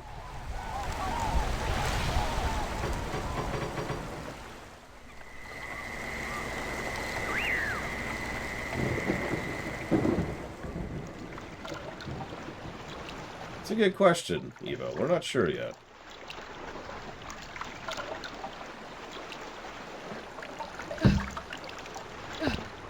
Let's drop down into the lava pit. Into the lava!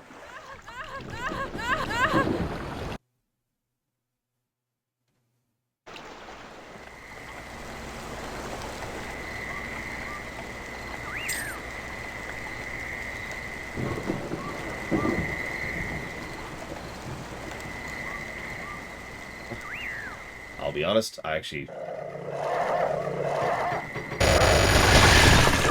presume that.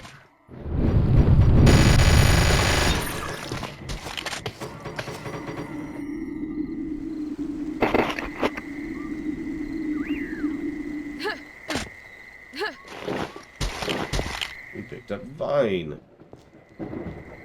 Wondrous.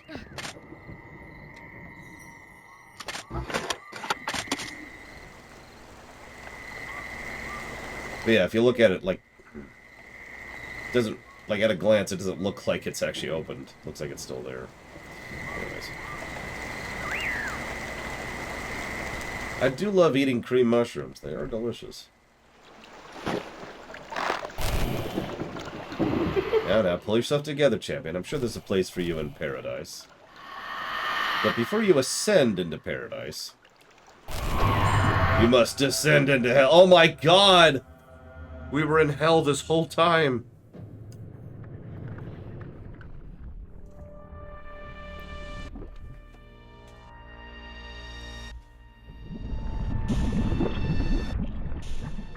Sorry. I'm making fun, but that was actually legitimately well done. I actually thought I might be wrong about that at first, too. Because, you know, if we'd had access to the surface, it would have made a degree of sense. Yep, we ate a rat. I was wondering.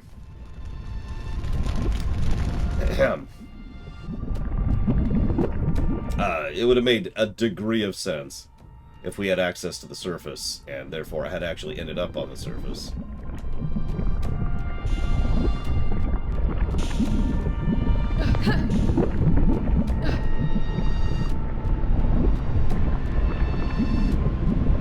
Oh, now we can burn the thorn.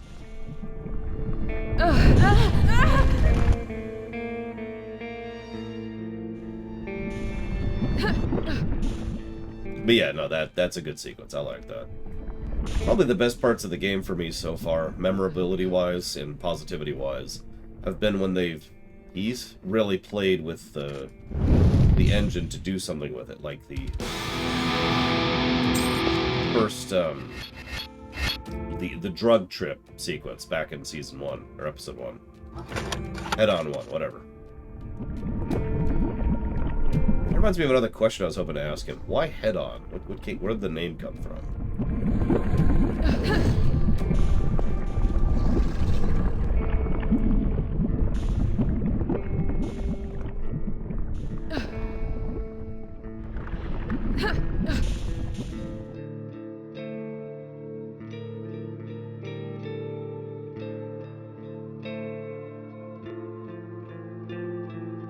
It could be a hedonism thing, but I don't know.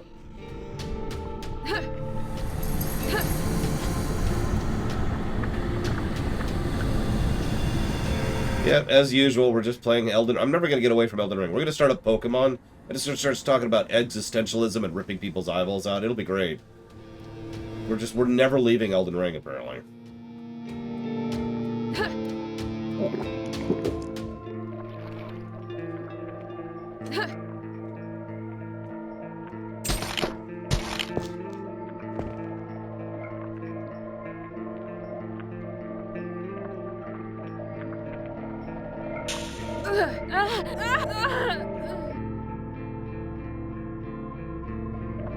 Just curious.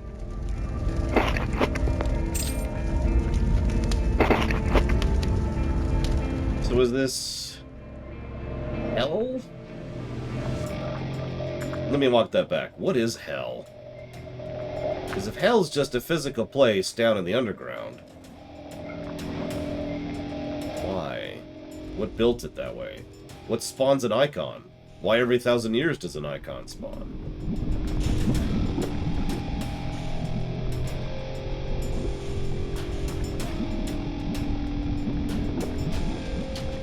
I have many questions.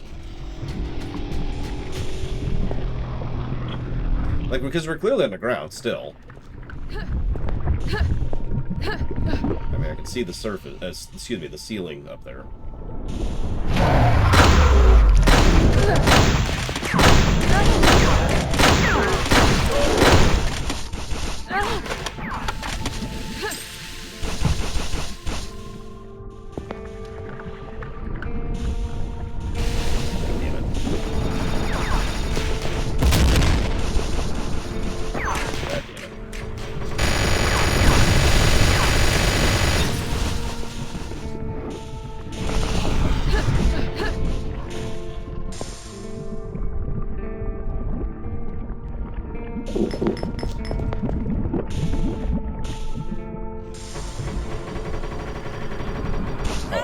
Damn it!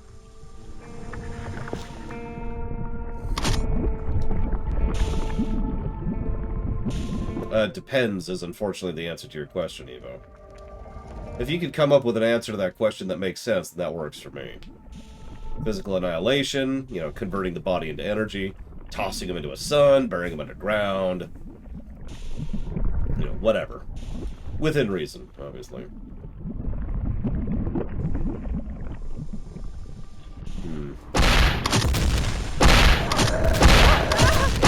Jesus, that guy.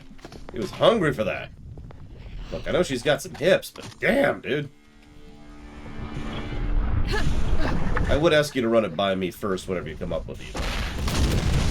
Like, if you come up with something really creepy and weird, I'm probably going to say no.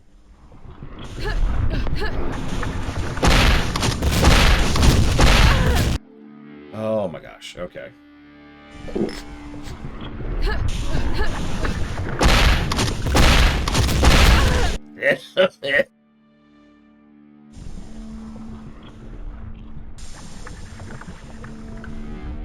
Apparently not, Lo. Apparently I'm the only one not into, us.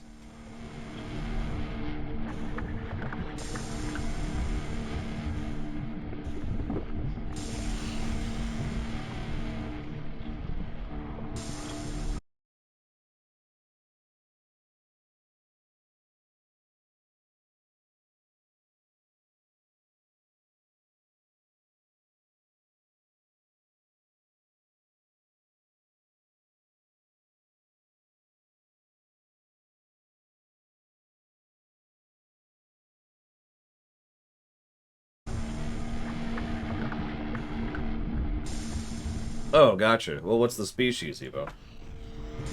Like, give me some context and I'll answer your question.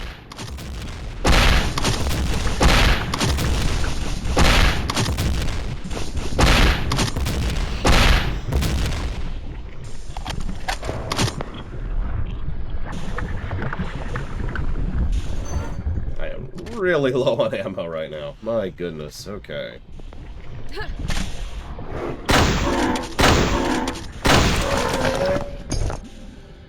Pick up some refills, speaking of which.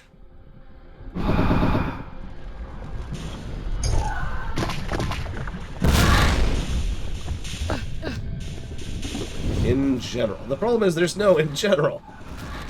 It's like asking what's the funerary rites on Earth.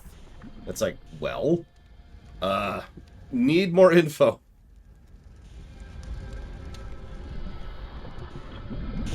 Okay, so let's assume that someone, an alien, a Vulcan, drops down on Earth right now in real life. And a human's like, hey, what's up? You're an alien. And this human's name is Savacom. Savacom's like, hey, what's going on? Oh yeah, this game is eternal, Narset. We're never finishing it. I've given up. It's okay. It's okay. I've made peace with it. So, this Vulcan, the response that this Vulcan gets about, hey, what kind of funerary rites you have, would be... No, I still need more context. So, is this one of your lost people who wouldn't actually know anything about their past in any real sense of the word? Or is this someone actually in the Empire? Like, in the Empire, not in the setting. Or is this Daniel Dort? Daniel Dort, what are your funerary rites? I'm afraid I need to know all about them. No reason. And thank you for the sub. I will definitely put that towards Batman the Animated Series. So that's even easier, Evo. That's awesome. You can tell I'm a little out of it, because I was about to write down that sub in the story positive section.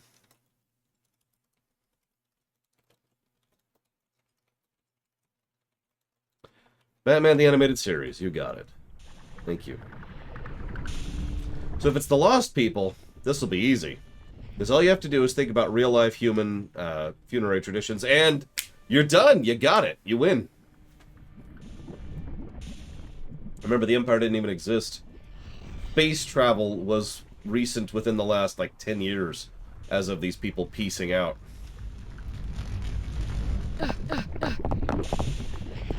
So there you go. There's your answer. Oh, well that makes... Okay.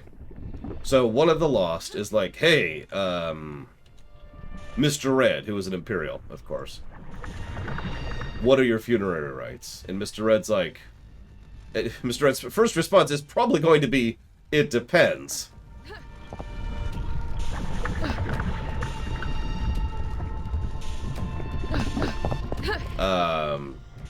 Any of the runs that got the $1,000 donations. I actually stopped keeping track of that Narset because it was kind of junk data. Like, not really something worth keeping track of.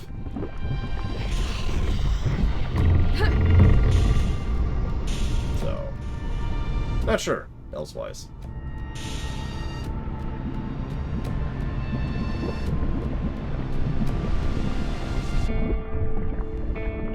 Oh, and by the way, if the Demon Nation is just a place, then that makes my answer about the surface world being the nicest place in this setting even more true.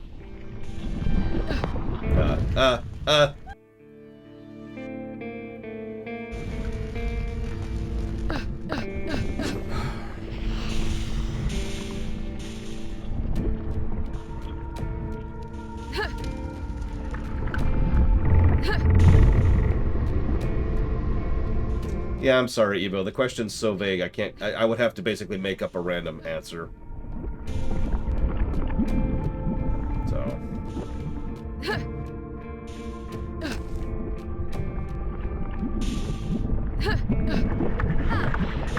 Come on, Breaker, you just keep returning from the dead, huh?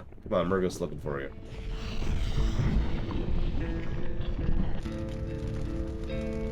I mean, yeah, the Empire doesn't do sky burials. Whatever that is. Or maybe they do. You've gained more scars since last we met. Welcome back among us. Hi. It's difficult to measure time here. Why? But we must have arrived at the core of hell a few days after you did. The Baron's Citadel lies close, northwards. His minions are ready to defend it, but that's not our only obstacle. As you may know, only a demon blood can hope to reach the Citadel unscathed. I can see a spark in your eyes. Yeah, I know, we're at 5 HP. Temper that rage for now. Your demon blood will only get you halfway there, as I've learned from this book.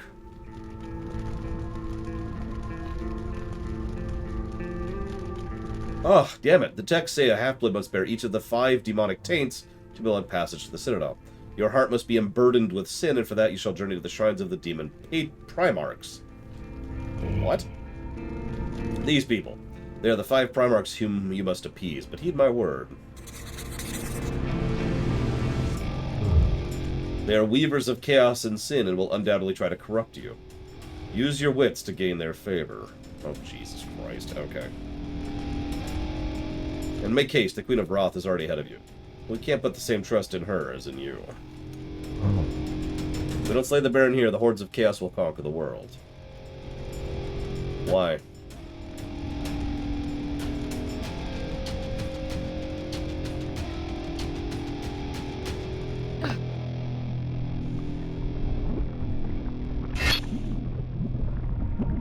Or I guess how might be a better question.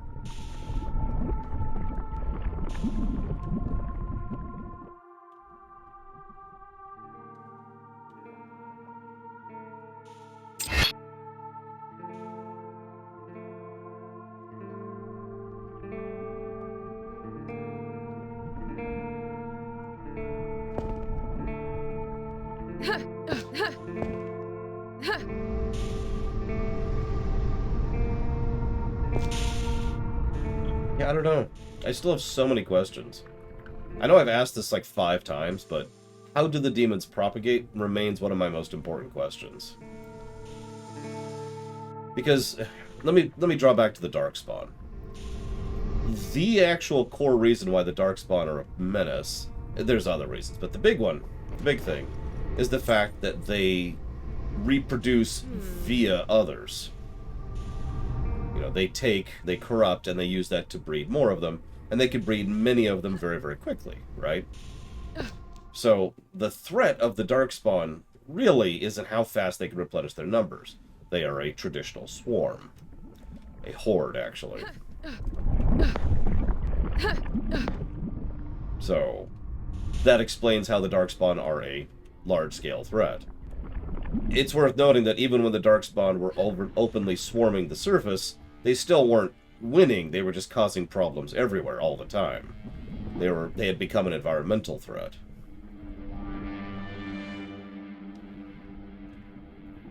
So again, how do the demons spread?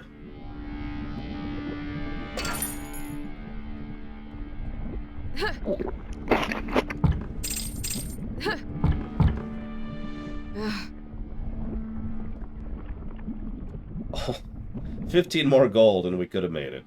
Oh. Yeah, I wouldn't mind hearing either, by the way. What's a sky burial, even? Like, I think I know what it is, but I'd love to hear it in your words if you don't mind. Oh, never mind. Luco just answered. Damn you, Luco! Damn you. By the way, just to address this directly, Luco, I have not had time to work on the theater. That's why I haven't really looked at your lines yet. I have gotten your lines, and I wanted to acknowledge that. But... what? Uh-huh. But I haven't had time. I'm sorry. I haven't had time to work on the theater in like 3 weeks at this point.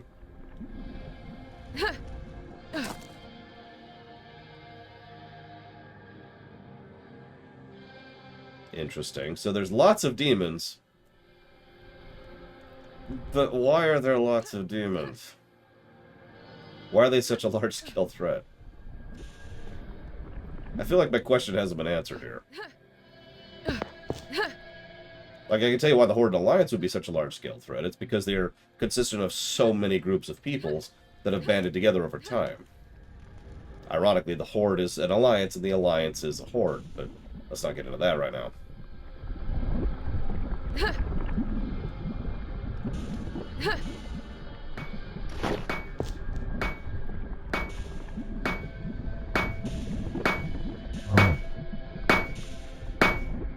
Warlord Grunt was displeased with your recklessness, but you emerged from the fire forge, you know. Watch how gently I strike. Steady your arm and steel will bend. Strike too hard and boom. Moodkid couldn't carry many supplies here. I'm forced to work with pig iron scrapped from the cultists. Ooh. Legends tell of an iron-bound tome with forbidden schematics lost in libraries of hell. This is but one island of Hell's archipelago. How many dark secrets have the demons buried here? Meddling with the Primarchs is beneath us, but I won't question Lord Murguth's findings. Carry on. Alright.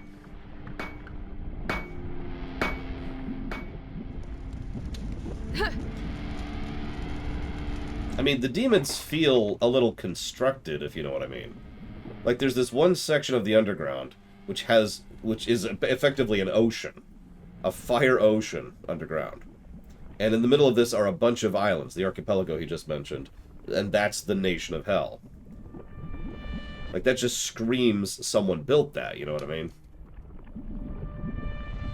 And yeah, if demons are built, if they are constructed organically or, you know, mechanically, that could explain a lot. Got it. You're clearing the... Thank you for your diligence on that.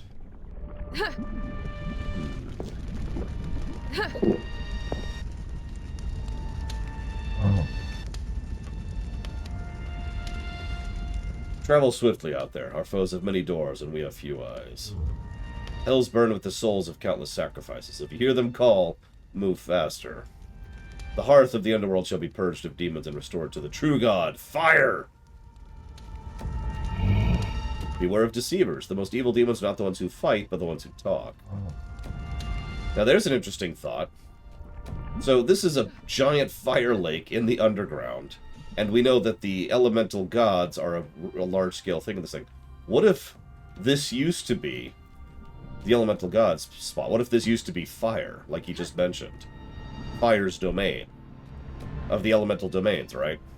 And then what if the demons are either people who moved in and usurped it via the void, or, and I like this idea better, what if the classic demons, the non-void demons, are actually former fire worshippers?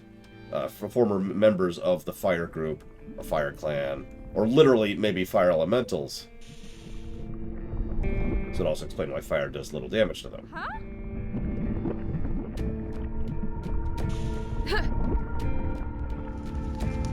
I think I like the idea that they're former fire elementals best of those two. And that they were corrupted by the psionic demons.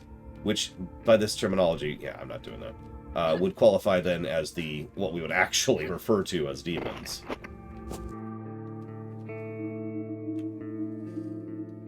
Because then the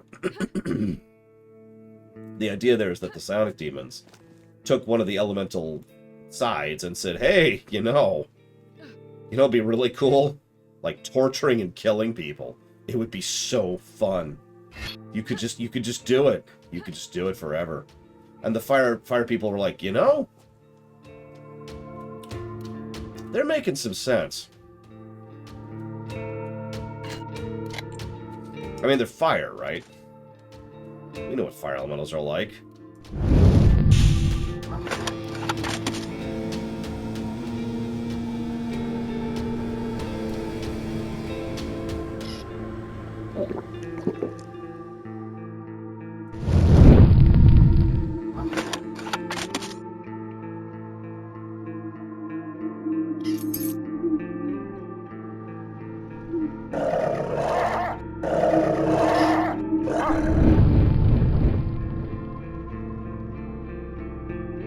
Okay, so the nether, then.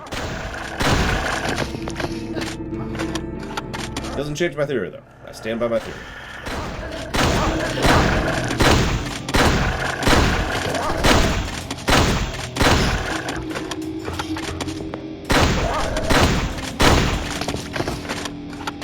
If they were the fire elementals, like the fire elementals, that also explain why they're such a large-scale threat, too. Because then they would have a quarter of the elemental properties on the planet, right? One of the most destructive ones, too. And they would probably propagate via flame and just spreading fire and death, so...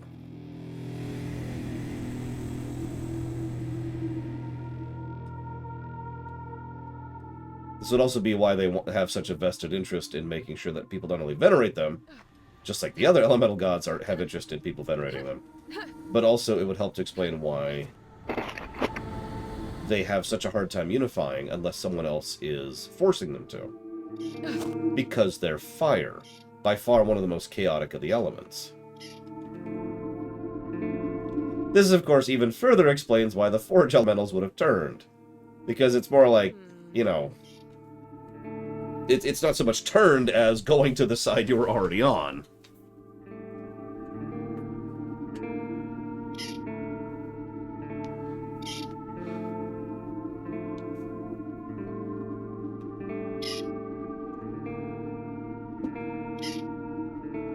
Anyways, random thoughts.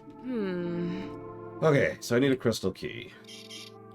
Oh, that's a big zone. Alright,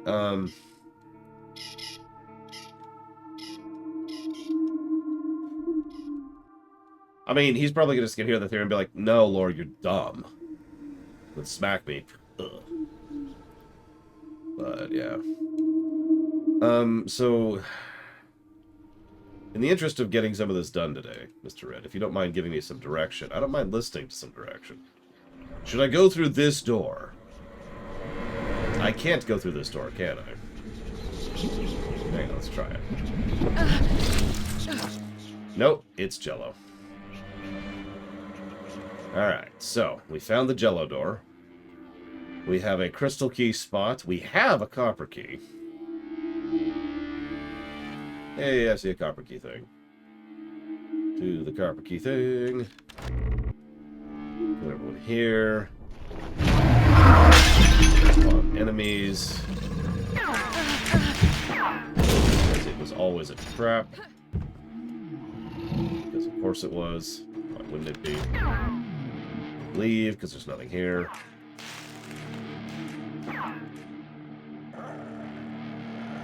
Run away. Get the gold of the bridge we ignored last time. See who's following us. Kill who's following us. Like a really aggressive anti-streamer. Don't follow, do not like, and do not subscribe. I'll kill you.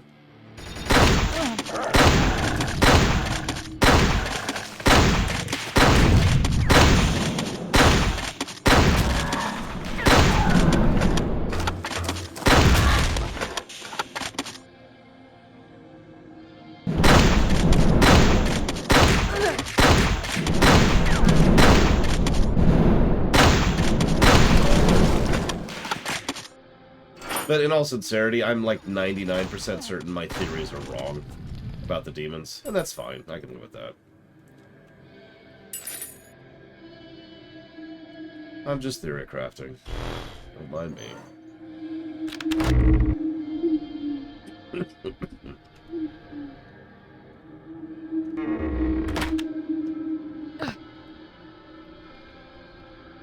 If I were to guess, I'd say there is no explanation for the demons. The explanation is they're demons.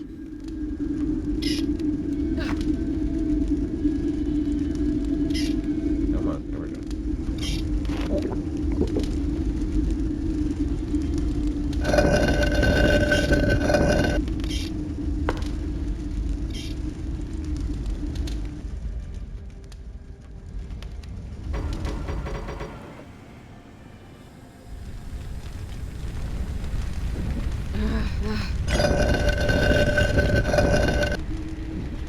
They're all dead. Meh.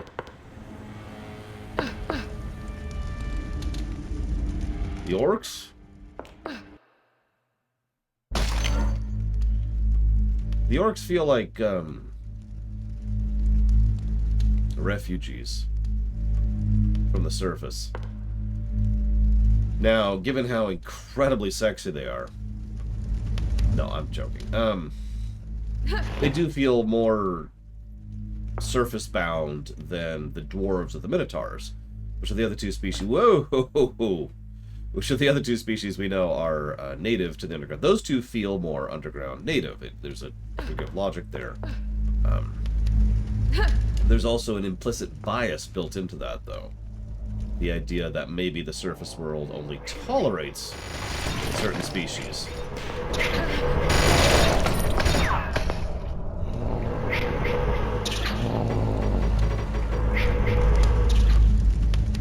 Congratulations, Ross. You can now kill any boss in the game if you have an extraordinary amount of gil. And I mean in the millions range. Hope you've been farming your gil, because, If it makes you feel any better, the best place to farm gil is at the Omega Cave, which you almost have access to.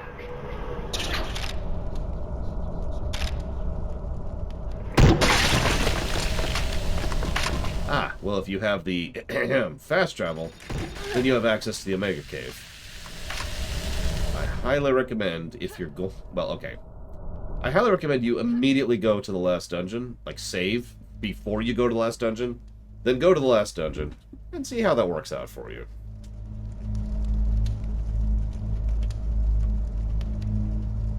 There's actually a really messed up formula that judges for Yoshimba's rap. It is possible to really slowly get him to the point where he has such high rep with you that it costs very little to get him to one-shot everything, but that costs an inordinate amount of gil. Or you could just drop 1,000,000 gil on him, I think it's 1,000,000. And that guarantees it. Well, it's like 99%. But yeah, exactly, Trihexia. Maybe I feel like the orcs were a bit of a second-class species, forced underground, or, I say forced. It's also possible they fled underground. Now, what's interesting is if you're paying attention, the dwarves and the minotaurs used to be at war. And the orcs used to not be on great terms with them either.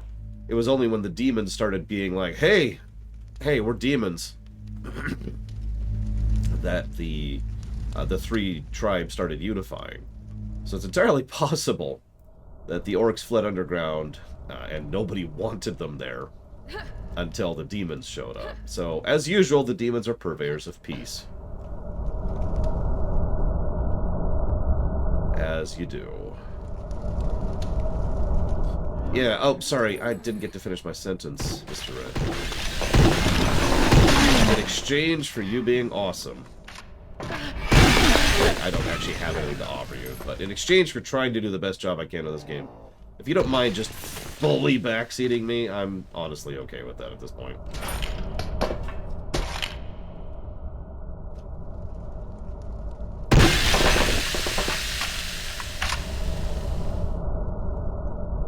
I was gonna say, I can only see two ways up. I don't think I can make that, so... that's how jumping works in this game.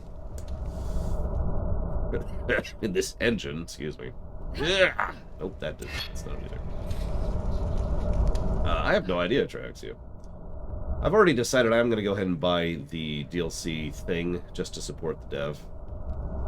I didn't want to do it initially. I wanted to play the game a little bit first. Like, imagine if this is Assassin's Creed Odyssey and I jumped the gun a little bit. Like, yeah, I'm going to go ahead and support this dev. Oh, God, it's terrible.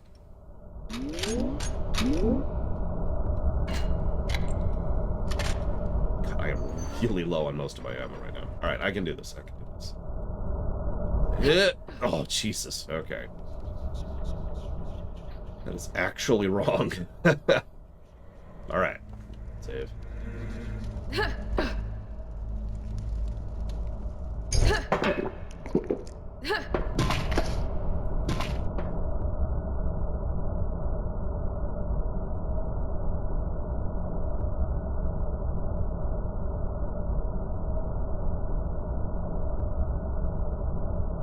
If it makes you feel any better, Ross, the Chocobo race is probably the easiest one to do of the various stupid things. Probably because it's for Titus. Okay, jump down here? I'm not joking, Ross. Or here. This feels like more a jump down. We're going to jump down here. We're definitely going to jump down here. It's going to be... Yeah, okay. Feeling the vibes.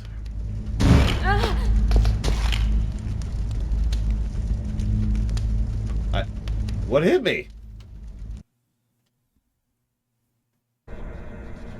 Listen, dodging lightning is amazing.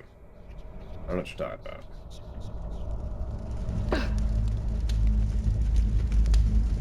But how do elves factor into all this? Well, the only thing we really know about the elves is they've been dead for a while. Dead and gone. We also know most of the elven stuff is underground. Or, I'm sorry, I should actually walk that back. We know a lot of the elven stuff is underground. So... Yeah, I saw the switch, but it didn't let me hit it, so... Obviously, I just wasn't close enough.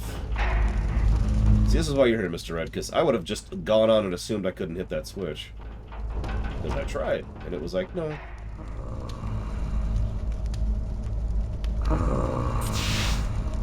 So it's possible the elves are the, you know, the ancient civilization that ruled the universe kind of a deal. They certainly had some strength